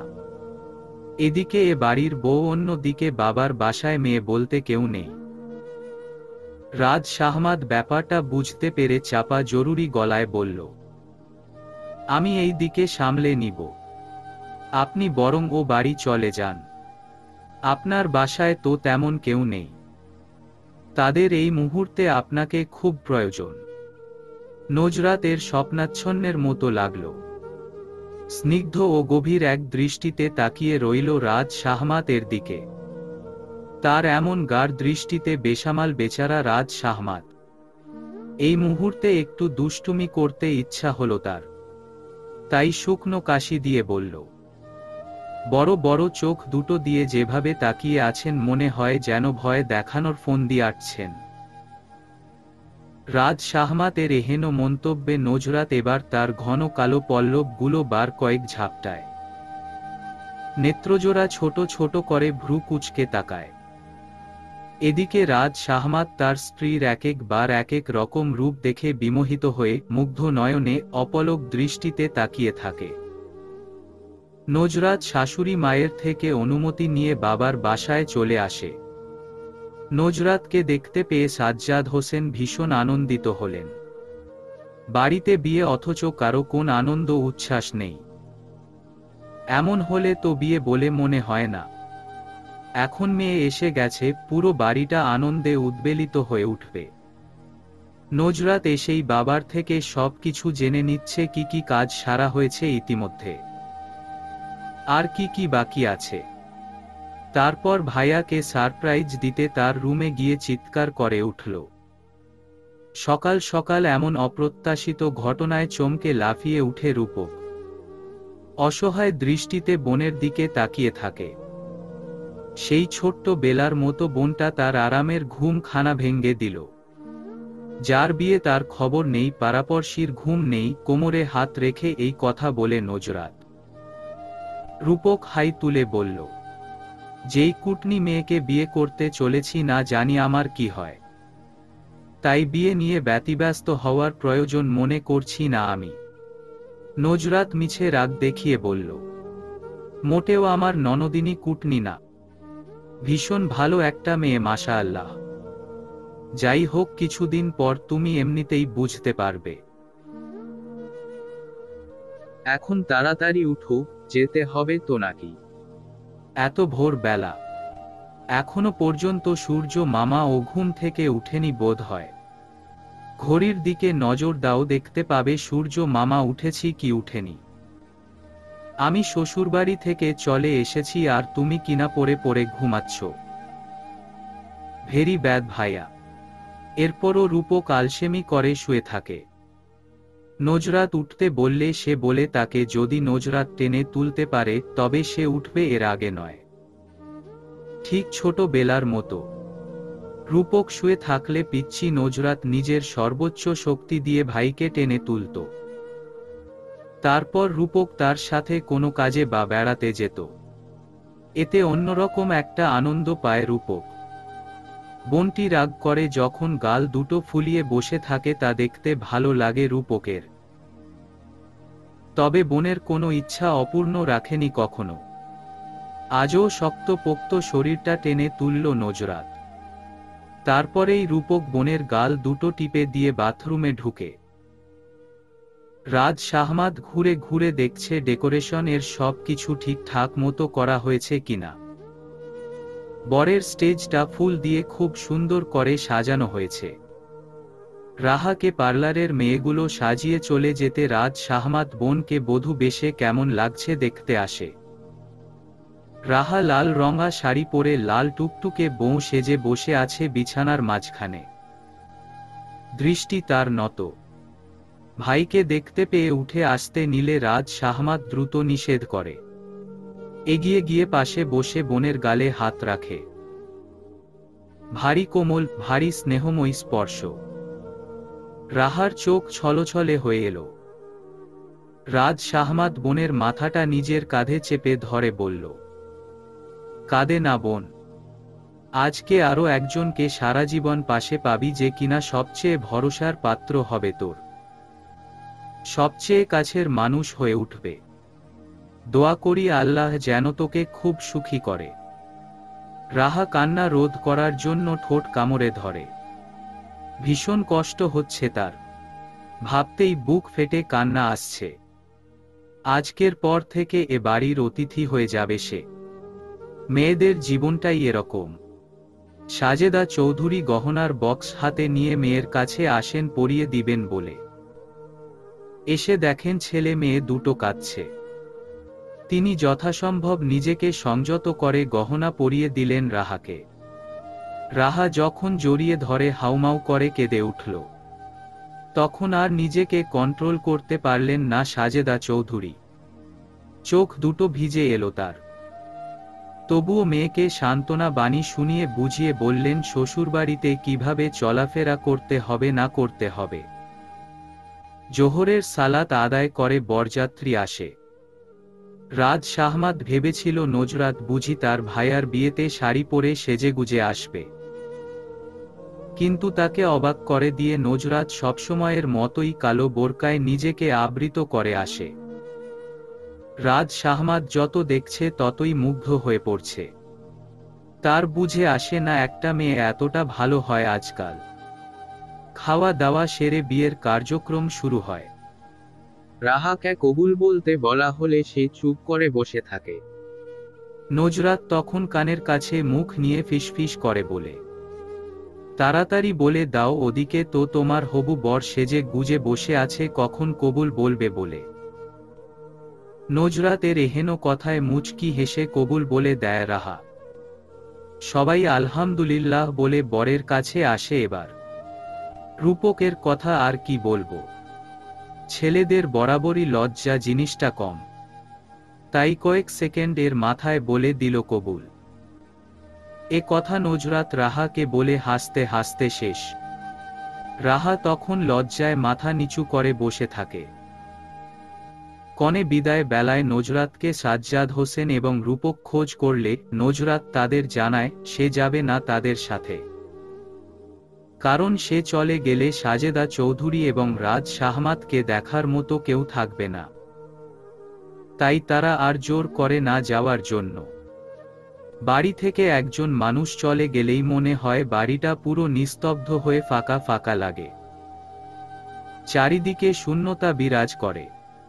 খুব মনে পড়ে যায় সেই মানুষটির কথা। শুধু মনে হয় ওই মানুষটা থাকলে এখন ঘর জুড়ে হাঁটতো, কথা বলতো। সেসব কথা মনে করে রাজ শাহমাতের বুক ফেটে যাচ্ছে। বাসায় থাকতে না পেরে ছাদে গিয়ে বসে থাকে। এদিকে মনি মনমরা হয়ে বসে আছে এক কোণায়। সাজেদা চৌধুরী তাজবি গুনছেন আর মেয়ের কথা মনে করে চোখের পানি ফেলছেন। মাঝখানে নজরাত কোন দিক সামলাবে ভেবে পায় না। তার বাবার কথা মনে পড়ে যায়। বাবাও তো সেদিন তাকে বিয়ে দিয়ে এমনি করে কেঁদেছিল নিশ্চয়ই। ভাইয়া বিদেশে ছিল। বাবাকে সান্ত্বনা দেওয়ার মতো কোনো আপনজন ছিল না সেদিন। নিশ্চয়ই বাবার খুব কষ্ট হয়েছিল। বাবার কথা ভাবতে নজরাতের বুকটা ভারী হয়ে এলো। দীর্ঘশ্বাস ফেলে শাশুড়ি মায়ের কাছে গেল।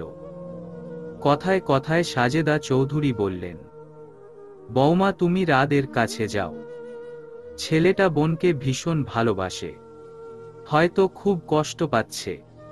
নজরাত জি আচ্ছা বলে রুমে কোথাও রাজ শাহমাতকে দেখতে না পেয়ে মনিকে জিজ্ঞাসা করে। মনি জানায় রাজ ছাদের দিকে গিয়েছে। এ কথা শুনে নজরাত ছাদের দিকে যায়। রাজ শাহমাত ছাদের মাঝখানে বসে আছে। চারিদিকে শীতের মৃদু মন্দ হাওয়া বইছে। নজরাত ধীর পায়ে এগিয়ে এসে হাঁটু ভাঁজ করে পাশে বসে। কিছুক্ষণ নীরবতা চলে দুজনের মাঝে। নীরবতা ভেঙ্গে নজরাত বিষাদ মলিন একটু হেসে বলল, আজ থেকে 5 মাস আগে ঠিক এমন একটি দিনে রাহার মতোই একটি মেয়ে বউ হয়ে চৌধুরী বাড়িতে পা রাখে। মেয়েটির এই বিশেষ দিনে তার একমাত্র ভাইটি দেশেই ছিল না। একা বাবা ছেড়ে এসেছিল শুধুমাত্র একজন মায়ের আবদার রক্ষার্থে। ভবিষ্যৎ সম্পর্কে অবগত হয়েও নিজেকে সেদিন পুরোপুরি বিসর্জন দিয়ে দিয়েছিল মেয়েটি।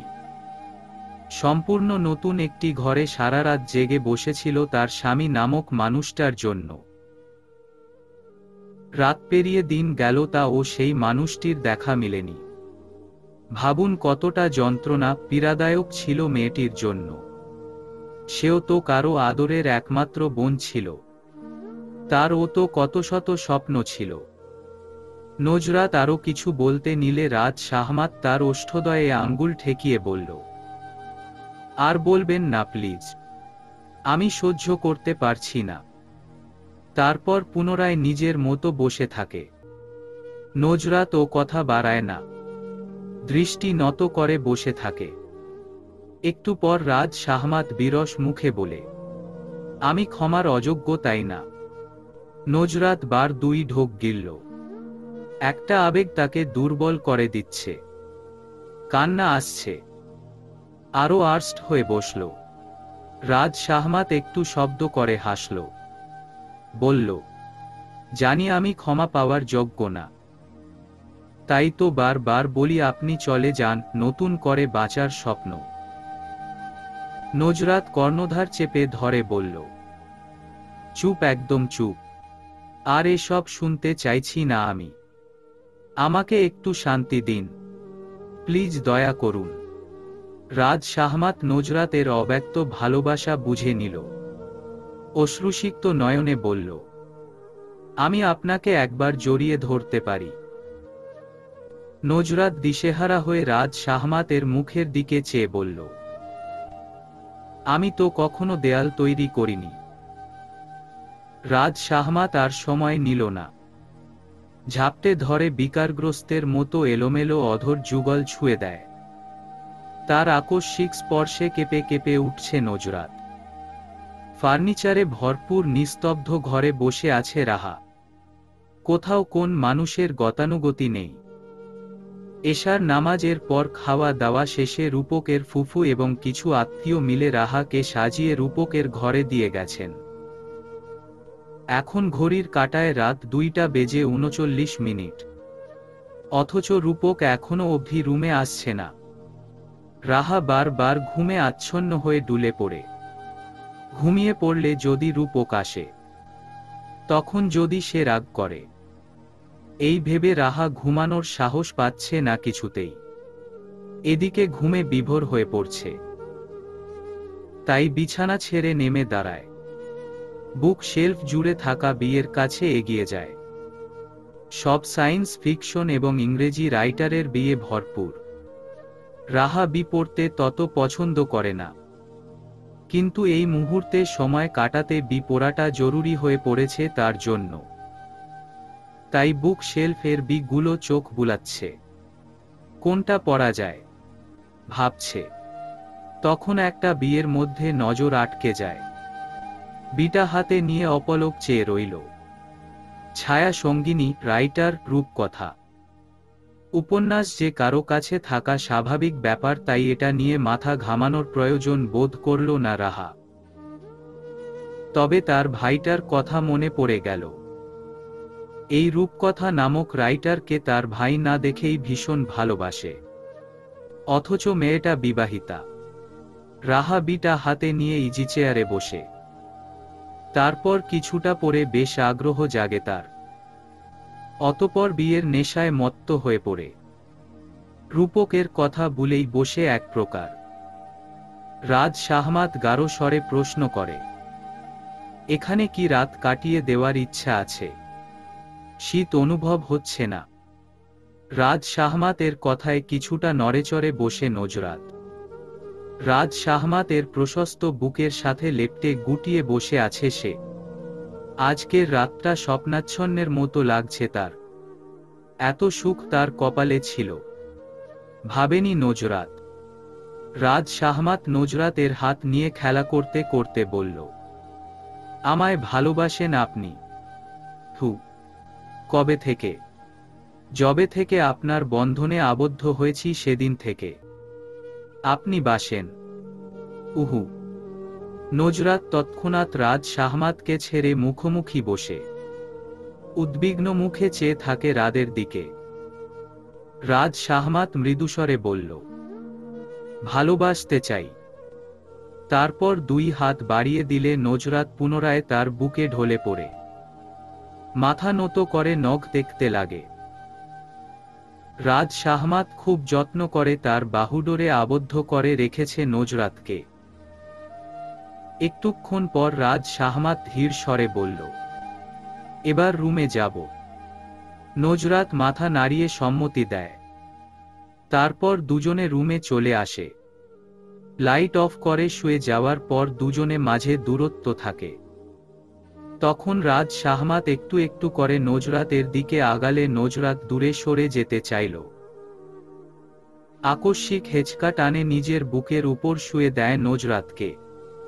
নজরাত কাঁপা কাঁপা গলায় বলে, কি করছেন? ঘুমাবেন না? রাজ শাহমাত রাগ করল না। নজরাতকে পাশে শুয়ে দিয়ে তার উপর আধশোয়া হয়ে নজরাতের কাঁপা কাঁপা ওষ্ঠদ্বয় নিজের আয়ত্তে দখল করে নেয়। স্বামীর আলিঙ্গনে সায় দেয় নজরাত। পবিত্র বন্ধনের আবদ্ধে ভাসছে দুজন দুজনাতে।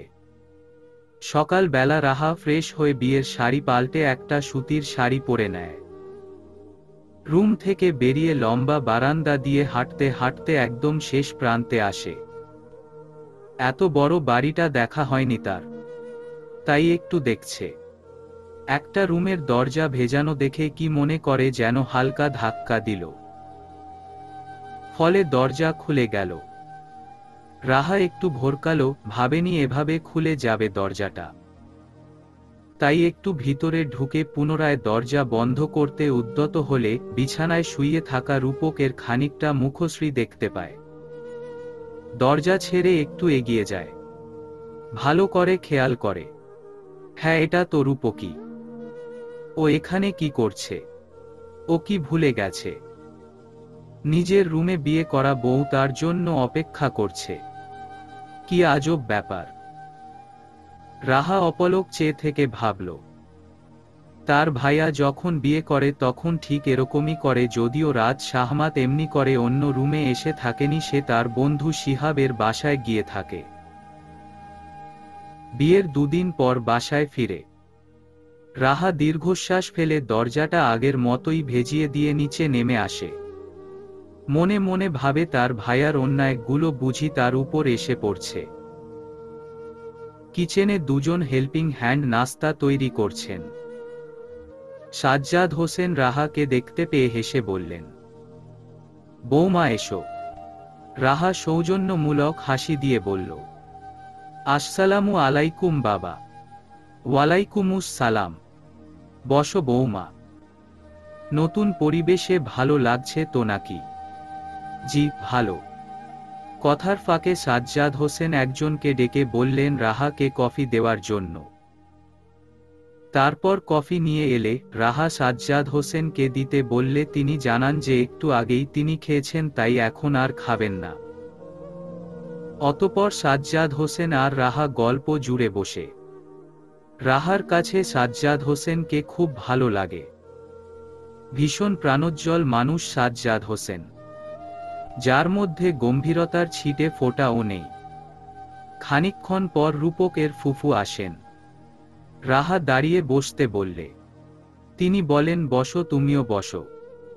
সাজ্জাদ হোসেনকে উদ্দেশ্য করে বলেন, ভাই আমি আজই চলে যাব।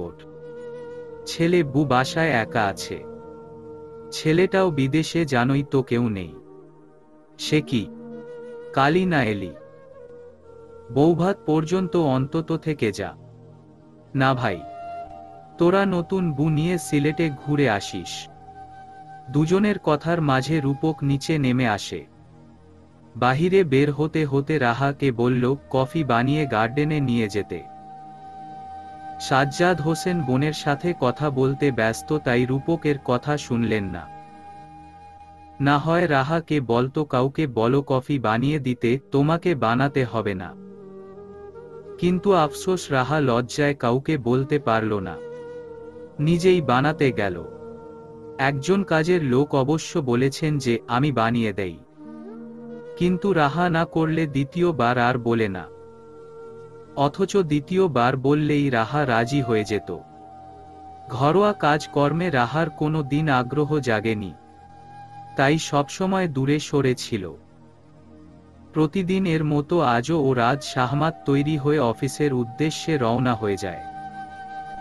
নজরাত বেলকনিতে দাঁড়িয়ে তাকিয়ে থাকে নিচে, যেখানে রাজ শাহমাত গাড়িতে উঠার প্রস্তুতি নিচ্ছে। হঠাৎ উপরে নজর দিতে নজরাতকে দাঁড়িয়ে থাকতে দেখল। রাজ শাহমাত তার দিকে নজর দিতে নজরাত পিছনে ঘুরে যায়। নেত্রজোড়া বন্ধ করে দীর্ঘশ্বাস ফেলে। কিছুটা মন খারাপ হয়েছে তার। অন্যান্য দিনের মতো আজকের দিনটা তো ছিল না। তবুও রাজ শাহমাত এভাবে বেরিয়ে গেল, তাই নজরাত এর মন খারাপ। এর মাঝে কারো উপস্থিতি টের পেয়ে ব্যতিব্যস্ত হয়ে নেত্রজোড়া মেলে তাকায় নজরাত। রাজ শাহমাত মুচকি হেসে তাকিয়ে আছে। তার খুব কাছাকাছি দাঁড়িয়ে গ্রিলে হাত রেখে এক প্রকার আবদ্ধ করে রেখেছে। নিঃশ্বাসের বাতাসগুলো আছড়ে পড়ছে রাজ শাহমাতের গায়ে। রাজ শাহমাত মিষ্টি করে বলে। সরি। নজরাত অনিমেষ চাহনিতে তাকিয়ে আছে তার দিকে। তখন রাজ শাহমাত আবারও বলে, একদম ভুলে বসেছিলাম আপনার সাথে যে আমার কাল রাতে। কথা শেষ হওয়ার পূর্বেই নজরাত ডান হাতে তার অধরযুগল চেপে ধরে। লজ্জা রাঙ্গা চোখে চেয়ে বলে, আপনি যে এত ঠোঁট কাটা আগে জানতাম না তো। রাজ শাহমাত অস্ফুট স্বরে বলল, এখন থেকে জানবেন, রোজ জানবেন, ক্ষণে ক্ষণে জানবেন। নজরাত লজ্জাবতী গাছের পাতার ন্যায় মিয়ে যায়। রাজ শাহমাতের বুকে মুখ লুকায়। রূপক কিছুক্ষণ এক্সারসাইজ করে সবে মাত্র বসেছে গার্ডেনের বেঞ্চে। তখন রাহা কফি হাতে এদিকে আসে। রূপকের দিকে কফি বাড়িয়ে দিয়ে বলল, আপনার কফি। উহু, আপনার নয়, বলো তোমার। রাহা খানিকটা থতমত খেয়ে গেল। উসখুস করে বলল, তো তোমার কফি। উহু, আমার না তোমার। এমন হেয়ালি কথা বুঝতে পারল না রাহা। প্রশ্নাত্মক চোখে চেয়ে রইল। তখন একজন কাজের লোক কফি নিয়ে এসে বললেন, রূপ বাবা, তোমার কফি। রূপক সৌজন্য হেসে কফি হাতে নিল। যা দেখে রাহার আশ্চর্যের শেষ নেই। যদি তার বানানো কফি নাই বা নিবে তবে কেন তাকে দিয়ে কফি বানালো? লোকটা চলে যেতে রূপক তার পাশে বসতে বলল রাহাকে। রাহা বাধ্য মেয়ের মতো বসল। তারপর রূপক বলল, ওটা তুমি খাও। রাহা একটু গম্ভীর মুখে বলল, আমি কিছুক্ষণ আগেই কফি খেয়েছি। আমাকে রেখে খেয়েছো বিদায়, এখন আবার খাবে? নাও, শুরু কর। রাহা খানিকটা বিরক্ত হল। যা তার মুখ চোখে স্পষ্ট ফুটে উঠেছে। রূপক তা দেখে আড়ালে ঠোঁট কামড়ে হাসে। রাহার চোখে চোখ রেখে ইশারা করে কফি খাওয়ার জন্য। সাথে নিজেও কফির মগে চুমুক দেয়। অগত্যা রাহাকে আবার কফির মগে চুমুক দিতেই হল। এক চুমুক দিয়ে বসে রইল চুপটি করে। এদিকে রূপকের কফি প্রায় শেষের দিকে। রাহাকে বসে থাকতে দেখে বলল, কি হলো, খাচ্ছ না কেন? দেখ, অপচয় আমি একদম পছন্দ করি না। রাহা অবুঝের মতো নাক চোখ বিকৃত করে বলল, বিষাদ, মুখে দেওয়া যাচ্ছে না। রূপক একটু মজা পাওয়ার হাসি হেসে বলল, কেন বলো তো? কফিটা তো তুমিই বানিয়েছ, তাই না? বাই এনি চান্স তুমি কি কফি বানাতে পারো না, নাকি আমার জন্য ইচ্ছে করে? রাহা ব্যতিব্যস্ত হয়ে বলল, না না, ওরকম কিছু না। আমি আসলে কোনো দিন বানাইনি তো, তাই তেতো হয়ে গেছে। রূপক মাথা দুলিয়ে বাঁকা হেসে বলল, এবার বুঝলে তোমার বানানো কফি কেন আমি খাইনি। রাহা মাথা নিচু করে বসে রইল চুপটি করে। মেয়ে হয়ে এই সামান্য কাজ পারে না, সত্যি সে লজ্জিত, ভীষণ লজ্জিত। রূপক হাত ঘড়ি দেখে বলল, নাস্তা তৈরি হয়েছে কিনা দেখ গিয়ে। আমি নাস্তা করে বের হব। রাহা জি আচ্ছা বলে চলে যেতে নিলে রূপক অস্ফুট গলায় বলল, তিয়ামো। রাহা থেমে বলল, মানে? না কিছু না, যাও। রাহা মাথা নেড়ে চলে যায় ঘরে। রাজ শাহমাত আলতো করে অধরযুগল ছুঁয়ে দেয় নজরাতের কপালে। নজরাত মুচকি হেসে আরো আর্স্ট ভাবে দাঁড়ায়। তার মাথায় ঘন চুল, তবে কোকড়ানো বলে চুল খুব বড় হয়নি। কোমর অবধি মেঘের মতো ছড়িয়ে আছে, যা থেকে টুপ টুপ করে পানি ঝরে পড়ছে। রাজ শাহমাত দুষ্টু হেসে বলল, আমাকে কি সারা জীবন বাসায় বসিয়ে রাখার পরিকল্পনা করছেন নাকি? না মানে এমনি করে যদি অফিসের লেট হয়ে যায় তবে কি আমাকে অফিসে রাখবে? একদম ছাঁটাই করে দিবে। তখন তো বাসায় থেকে সারাক্ষণ আপনার আঁচল ধরে ঘুরে বেড়াবো। রাজ শাহমাতের এহেন মন্তব্যে নজরাতের লজ্জায় রক্তিম মুখশ্রী হয়ে উঠে। রাজ শাহমাতকে ছেড়ে খানিকটা দূরে সরে বলল, যান। তোমার মুখে জান শুনতে কিন্তু সেই লাগে।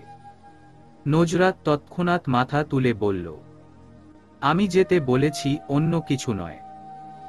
রাজ শাহমাত হেসে নজরাতকে একবার হাগ করে বিদায় নিয়ে চলে গেল। নজরাত আবারও বেলকনির গ্রিল দিয়ে তার যাওয়া দেখল। বিকালবেলা রাজ শাহমাত কল করে নজরাতকে বলল সে যেন তৈরি হয়ে থাকে। রাজ শাহমাত গাড়ি পাঠাবে তাকে নিয়ে যেতে। নজরাত ঠিক আছে বলে শাশুড়ি মায়ের কাছে গেল। তাকেও তৈরি হতে বলে নিজে তৈরি হয়ে নিল। বৌমার এক কথায় তৈরি হয়ে নিল সাজেদা চৌধুরী। নজরাতের উপর পূর্ণ আস্থা আছে তার। তবে গাড়িতে বসে জিজ্ঞাসা করল, আমরা কোথায় যাচ্ছি বৌমা? নজরাত হেসে বলে, আমি নিজেও জানি না মা, তবে আপনার খুব ভালো লাগবে। গাড়িটা এসে থামে রাজ শাহমাতের অফিসের সামনে। এর 2 মিনিটের মাথায় রাজ শাহমাত গাড়িতে উঠবে তখন মাকে দেখতে পেয়ে ভ্যাবাচ্যাকা খেয়ে গেল। খুক খুক কেশে নজরাতের দিকে চেয়ে ক্ষীণ একটু হেসে বলল, আমি সামনে বসছি। তারপর দরজাটা পুনরায় বন্ধ করে সামনে ড্রাইভারের সাথে গিয়ে বসে। সাজেদা চৌধুরী ছেলেকে দেখে অনেকখানি অবাক হল। বুঝতে পারল না কি হচ্ছে, কি হতে চলেছে। নজরাত বাহিরে চেয়ে থেকে রাজ শাহমাতের কথা মনে করে হাসে। তখন ফোনের মেসেজ টোন বেজে ওঠে। নজরাত ফোনের দিকে তাকিয়ে দেখল রাজ শাহমাতের মেসেজ। সে লিখেছে, মাকে নিয়ে আসবে বললে না কেন? নজরাত হেসে রিপ্লাই করে, আমি চেয়েছি মা ও আমার সাথে কিছু সুন্দর মুহূর্ত উপভোগ করুন। রাত আবারও মেসেজ দিল, তো ম্যাডাম আপনি কি করে জানেন যে আপনি সুন্দর কিছু মুহূর্ত উপভোগ করতে চলেছেন? নজরাত তখন বলে, এগুলো নিয়ে লিখতে লিখতে বাস্তবতা সম্পর্কে ধারণা হয়ে গেছে। লিখতে লিখতে মানে? নজরাত ভরকালো, দমে যাওয়া হাতে টাইপ করতে পারল না। ফোন রেখে দিল। রাজ শাহমাত অপেক্ষা করেও আর রিপ্লাই পেল না। দেখতে দেখতে তারা একটা বিশাল বড় রেস্তোরাঁর সামনে এসে পৌঁছায়। রাজ শাহমাত নিজে নেমে এসে দরজা খুলে মাকে আর নজরাতকে নামতে সাহায্য করে। তারপর তারা রেস্তোরাঁয় ঢুকে। রাজ শাহমাত আলাদা করে স্পেশাল কেবিন বুকিং করে রেখেছে। সেখানে তাদের নিয়ে গিয়ে বসায়। সাজেদা চৌধুরী এখনো একটা ঘোরের মধ্যে আছেন যেন। 5-6 মাসে ছেলেকে এতটা প্রাণোজ্জ্বল দেখেনি তাও আবার নজরাতকে সাথে নিয়ে ডিনারের আয়োজন। আশ্চর্য হলেও তিনি ভীষণ খুশি। ফেব্রুয়ারি মাস শেষ হয়, মার্চ মাস চলমান। এখন শীতের প্রকোপ অনেকটাই কমে এসেছে। তবে বাহিরে বের হলে শীত অনুভব হয়। নদীর পানি থেকে হালকা বাতাস বইছে। বন্ধুদের সাথে নদীর তীরে বসে আড্ডা দিচ্ছে রূপক। প্রত্যেকের হাতে হাতে কফি। হালকা শীতের মাঝে বেশ আরাম পাচ্ছে কফিতে চুমুক দিতে।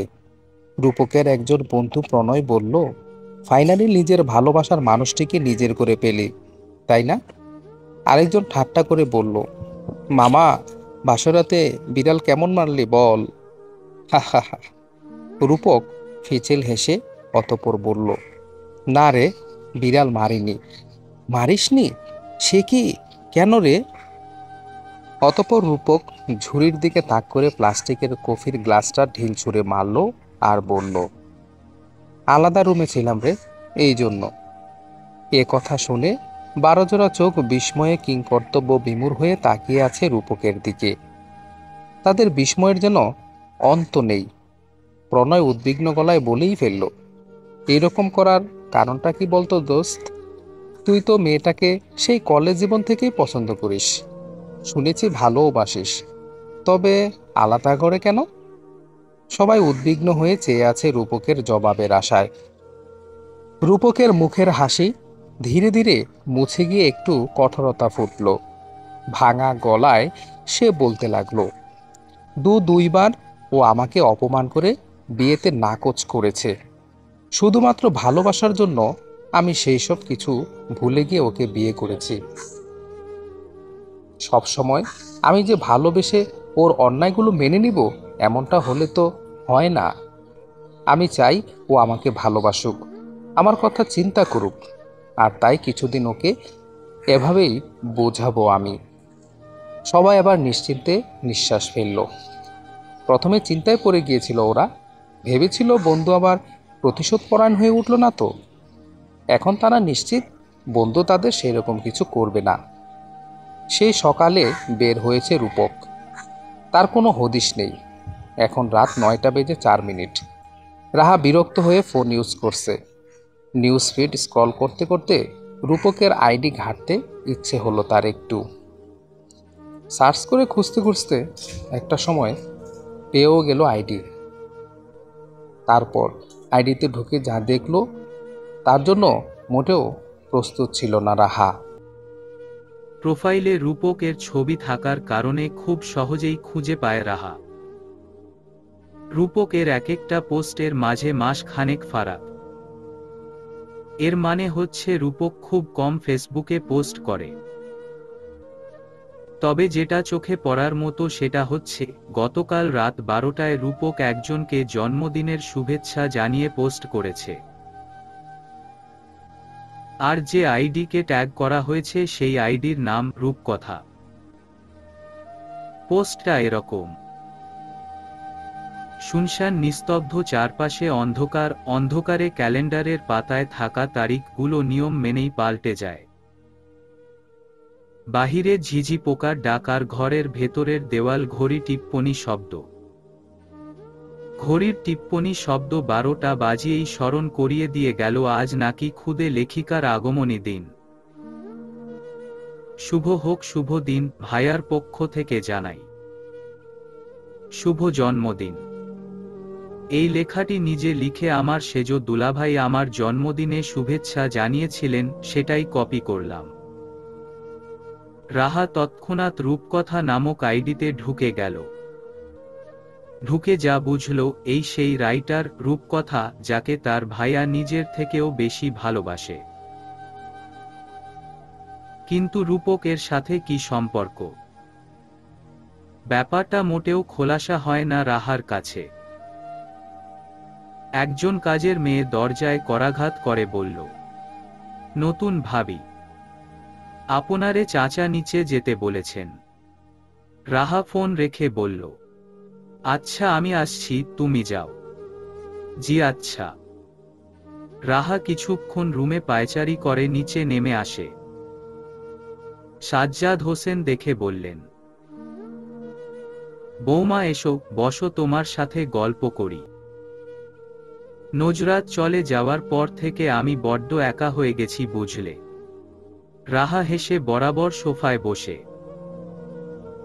তারপর দুঃখ প্রকাশ করে বলল, আমি আপনার কষ্টটা উপলব্ধি করতে পারছি বাবা, তবে এখন আমি এসে গেছি। আপনি যখন চাইবেন তখনই আমি আপনার সাথে বসে গল্প করব। সাজ্জাদ হোসেন ভীষণ আনন্দিত হলেন। বাচ্চাদের মতো করে বললেন, সাথে কফির মগে চুমুক দিতে দিতে আরো জমে যাবে তাই না? রাহা মুচকি হেসে মাথা উপর নিচ করে। সাজ্জাদ হোসেন সম্মতি পেয়ে কাজের মেয়ে আখিকে ডেকে বললেন 2 মগ কফি বানিয়ে দিতে। এর ফাঁকে তারা বিভিন্ন কথা বলতে শুরু করে। রাহা হঠাৎ বলে, রূপকথাকে? আপনি তাকে চিনেন? সাজ্জাদ হোসেন বিস্ময় নিয়ে বললেন, সে কি বৌমা, তুমি জানো না নজরাতের আসল নাম রূপকথা? রাহা আকাশ সম বিস্ময় নিয়ে দাঁড়িয়ে যায়। সাজ্জাদ হোসেন অবাক হয়ে তাকিয়ে থাকেন।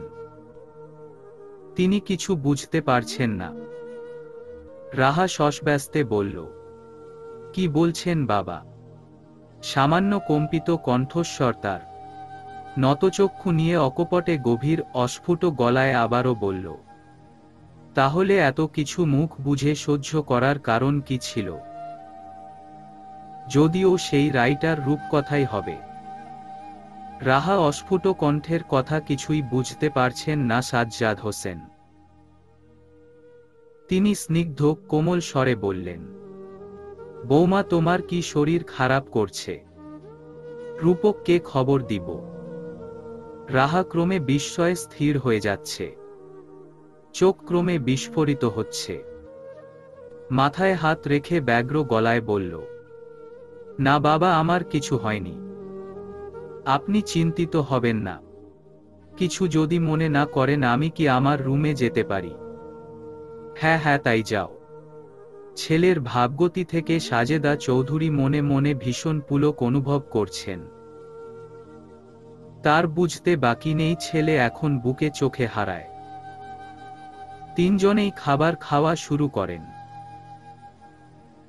খাবার খাওয়ার মাঝে সাজেদা চৌধুরী বললেন, রাত তুই কিন্তু কিছু সুন্নাত খুব সহজেই পালন করতে পারিস। রাত জিজ্ঞাসু চোখে চেয়ে রইল। সাজেদা চৌধুরী ভাতের লোকমা শেষ করে বললেন, খাবার খাওয়া শেষে এই নিয়ে কথা বলবো ইনশা আল্লাহ। তারপর তারা খাওয়া শেষ করল। খাওয়া শেষে রেস্তোরাঁর বেলকনিতে দাঁড়িয়ে নজরাত তার বাবাকে কল করে কথা বলে কিছুক্ষণ। বেলকনির পরিবেশটা বেশ মনমুগ্ধ। সেখানে দাঁড়িয়ে যান্ত্রিক শহরটা রং বেরঙের লাইটের আলোয় ঝিকমিক করতে দেখা যাচ্ছে। নজরাত রেলিং ঘেঁষে দাঁড়িয়ে সেদিকে তাকিয়ে আছে। এই ছোট্ট জীবনে আপনজনদের থেকে চাওয়ার থেকেই বেশি পেয়েছে সে। তার আর কোনো বড় পাওয়া নেই। সব ইচ্ছে পূরণ করেছেন মহান রাব্বুল আলামিন। আলহামদুলিল্লাহ। আজকের দিনে তার আগমন ঘটেছিল এই সুন্দর ভুবনে। তার প্রিয় ভাইটি রাত 12টা বাজতেই সে কথা স্মরণ করিয়ে দিয়েছে। ছোটবেলায় এই দিনটি বেশ ঘটা করে পালন করা হতো। তারপর যখন নজরাত বুঝতে শিখেছে, আল্লাহ ও তার রাসূলের আনুগত্য হওয়া শিখেছে, তখন থেকে জন্মদিন পালন করা বন্ধ করে দিয়েছে নজরাত। কেননা ইসলামে এর কোনো ভিত্তি নেই। জন্মদিন পালনের গুরুত্ব যদি ইসলামে থাকত তাহলে সাহাবায়ে কেরাম, তাবেঈনদের থেকে এটি পালনের প্রমাণ মিলত। তারা জন্মদিন পালন করবেন তো দূরের কথা, কারো কারো জন্ম সন জানা গেলেও কোন মাসের কোন তারিখে জন্মগ্রহণ করেছেন তা অবধি জানা যায়নি। এমনকি আমাদের প্রিয়নবী হযরত মুহাম্মদ সাল্লাল্লাহু আলাইহি ওয়াসাল্লাম রূপক বাসায় ফিরে রাত 10টা নাগাদ। সাজ্জাদ হোসেন জানান যে রাহার শরীরটা বোধ হয় ভালো না। সাথে ছেলেকে একটু কঠোরভাবে বলেন, সদ্য বিয়ে করেছ তুমি, পরিবার ছেড়ে আসা মেয়েটাকে কোথাও একটু সঙ্গ দিবে তা নয়, বাহিরে ঘুরে বেড়াচ্ছ।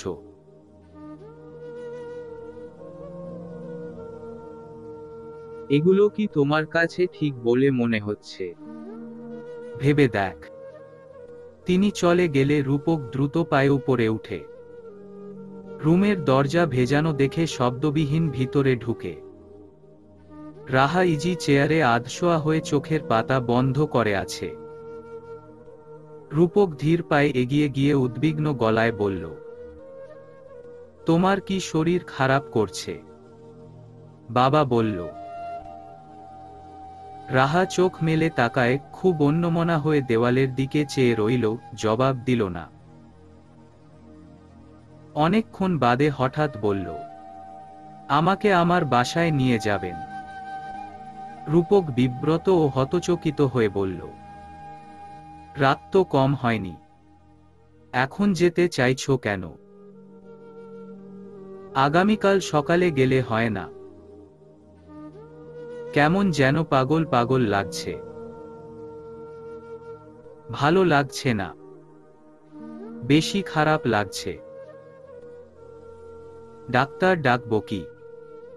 না না, তার প্রয়োজন নেই। খাবার খেয়েছো? খাবো না, ঘুমাবো একটু। তারপর রাহা চেয়ার ছেড়ে টলমলে পায়ে হেঁটে বিছানায় শুয়ে পড়ল। রূপক খাবারের জন্য আর জোর করল না। তার গায়ে ব্ল্যাঙ্কেট জড়িয়ে দিয়ে বাথরুমে গেল ফ্রেশ আসতে। ফ্রেশ হয়ে এসে রুমের লাইট অফ করে ড্রিম লাইট জ্বালিয়ে দিল। নিজেও না খেয়ে রাহা পাশে খাটের বাজুতে বালিশের ঠেকা দিয়ে আধশোয়া হয়ে বসে। তারপর মৃদুস্বরে বলে, ঘুমিয়ে পড়েছ?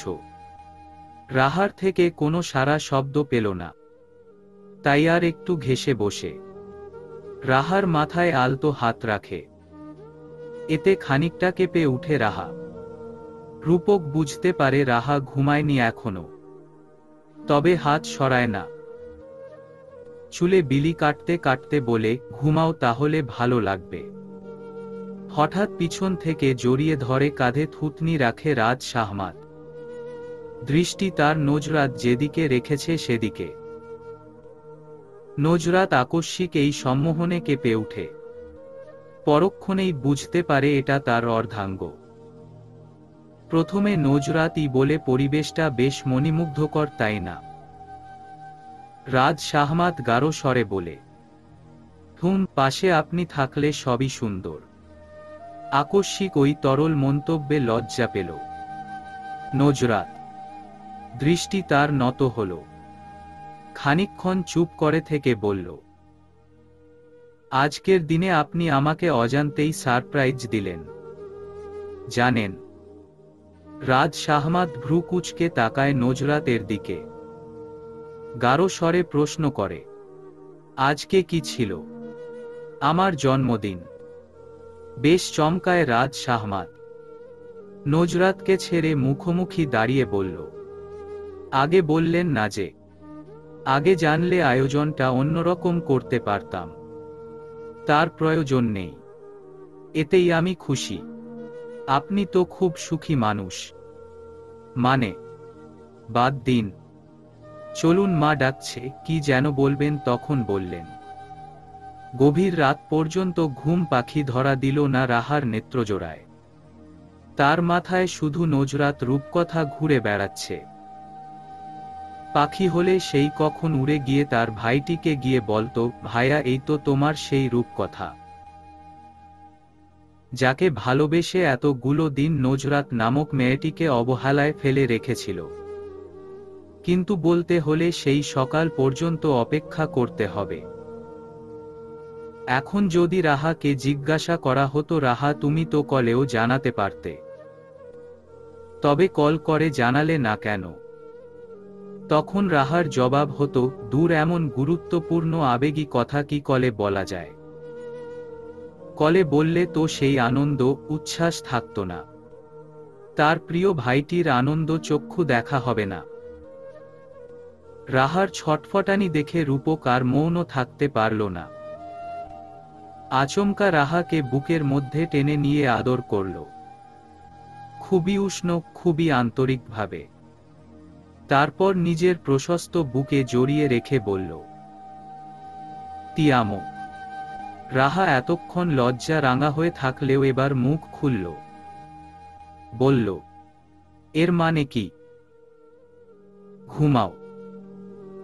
রাহা আর প্রতিউত্তর করার সাহস পেল না।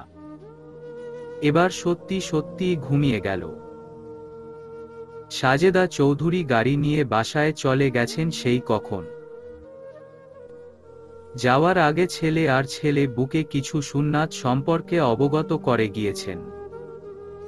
বলেছেন, ইসলামে স্বামী স্ত্রীর সম্পর্ক সবথেকে বেশি বন্ধুত্বের, যেমন বাইরে থেকে বাসায় ফিরে স্ত্রীকে সালাম ও কিছু হাদিয়া দেয়া সুন্নাত, স্ত্রীর মুখে খাবারের লোকমা তুলে দেয়া সুন্নাত, স্ত্রীর মেশোয়াক দিয়ে মেশোয়াক করা সুন্নাত,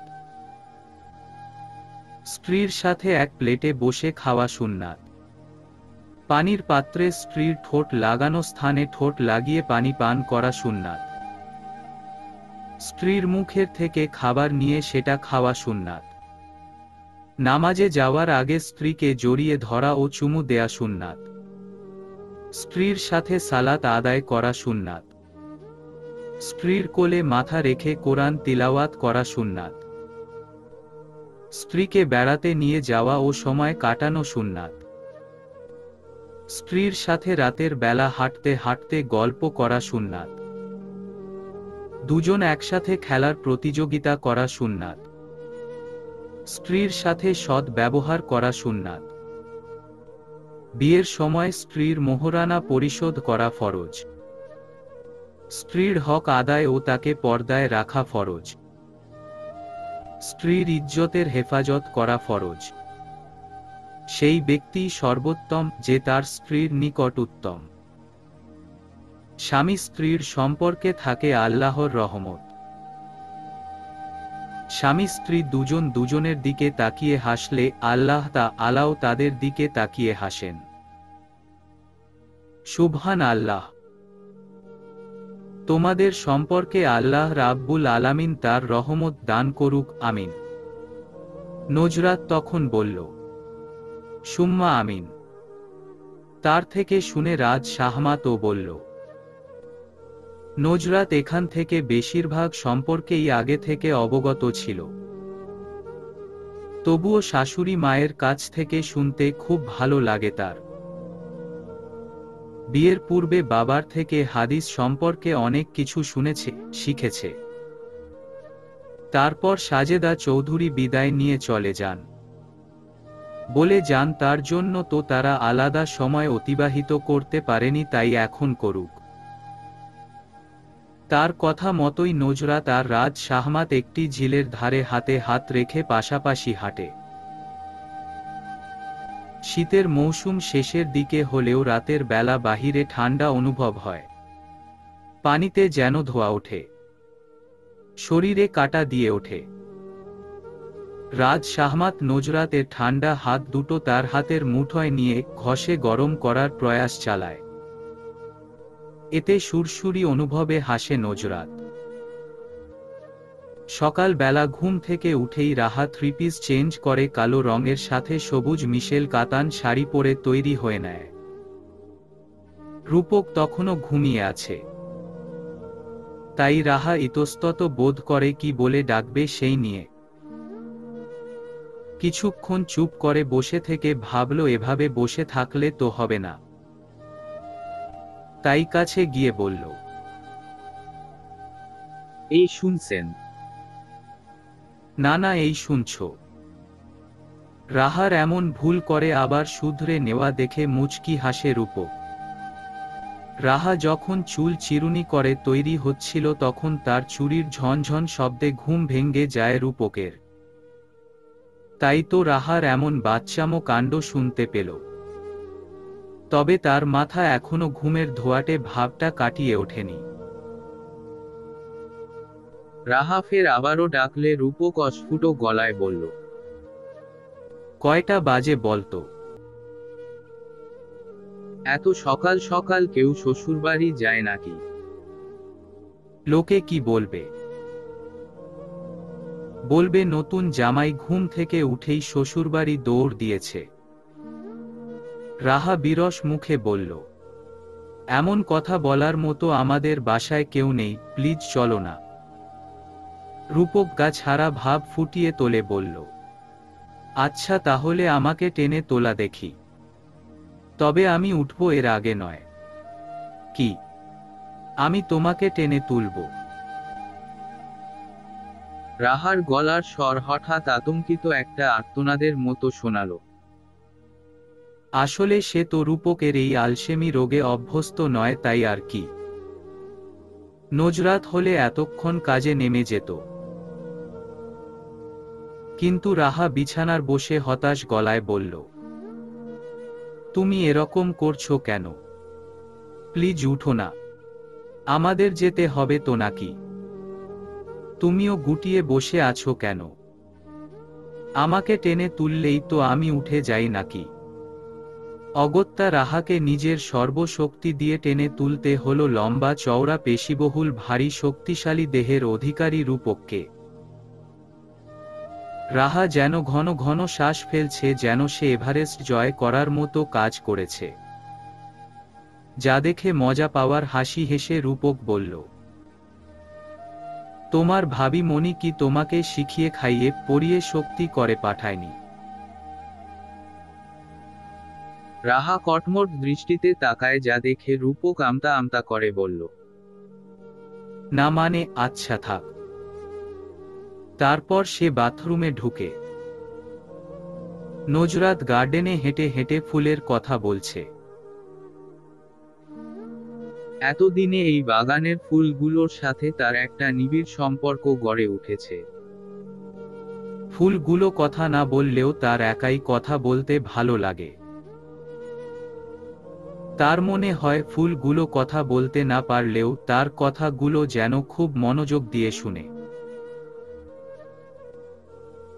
আরেকটি কাজ হলো লজ্জাবতী গাছের পাতাগুলো ছুঁয়ে দিলে যখন পাতাগুলো নুয়ে পড়ে, তখন খুব আনন্দ উপভোগ করে নজরাত।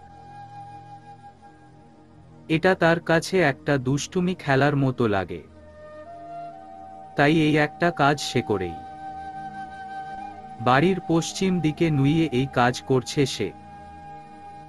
তখন গাড়ির হর্ন শুনতে পেয়ে চকিতে পিছনে ফিরে দাঁড়ায়। এই সকালবেলা কে এসেছে দেখার জন্য। গতকাল অনেক রাতে বাসায় ফিরে তারা, যার ফলে রাজ শাহমাত এখনো ঘুমিয়ে আছে। ফজর নামাজের পর নজরাতের ঘুমানোর অভ্যাস নেই। তাই সে ভোরের আলো ফুটতেই গার্ডেনে হাঁটতে চলে আসে। এখন তার দৃষ্টি গাড়িটার দিকে নিবদ্ধ। গাড়িটা পার্ক করার পর রাহাকে নামতে দেখে নজরাত খুশি হওয়ার বদলে দুশ্চিন্তায় পড়ে গেল। এত সকাল বেলা কোনো খবর না দিয়ে এসেছে যে কেউ বিস্মিত হবে স্বাভাবিক। নজরাত দ্রুত পায়ে এগিয়ে গিয়ে রাহার হাত ধরে বলল, আসবে আগে বললে না যে? রাহা মুখ চোখে গম্ভীর ভাব ফুটিয়ে তোলে বলল, তোমার সাথে আমার কোনো কথা নেই ভাবিমণি। ভাইয়া কোথায়? ভাইয়ার সাথে আমার জরুরি কথা আছে। নজরাত বিষণ্ণ মুখশ্রী করে অবিশ্বাসের গলায় বলল, আমি কি করেছি বলো না? আমার ভীষণ টেনশন হচ্ছে। প্লিজ বলো। রূপক গাড়ি থেকে নেমে আসে। বোনের মাথায় সস্নেহে হাত রেখে বলে, কেমন আছিস বনু? নজরাত জোরপূর্বক হেসে বলল, আলহামদুলিল্লাহ ভালো। তুমি কেমন আছো ভাইয়া? আব্বু কেমন আছে? আলহামদুলিল্লাহ ভালো। তাদের দুজনের কথার মাঝে রাহা গটগট পায়ে ঘরের ভেতরে চলে যায়। এদিকে রূপক আর নজরাত কথা বলতে বলতে ভিতরে ঢুকে। রাহা ভাইয়া ভাইয়া বলে চেঁচাচ্ছে। তার চেঁচামেচি শুনে সাজেদা চৌধুরী তার ঘর থেকে বের হয়ে আসেন। এমন সাজ সকালে মেয়েকে দেখতে পেয়ে চোখ বিস্ফোরিত হয়ে ওঠে। খারাপ কিছু ভাবনার আগেই সাথে রূপককে দেখতে পেয়ে স্বস্তির নিঃশ্বাস ত্যাগ করেন। কাছে এসে কুশলাদি জিজ্ঞেস করেন। কিন্তু রাহার একটাই ভাবনা, সব সত্যি রাজ শাহমাতকে বলা।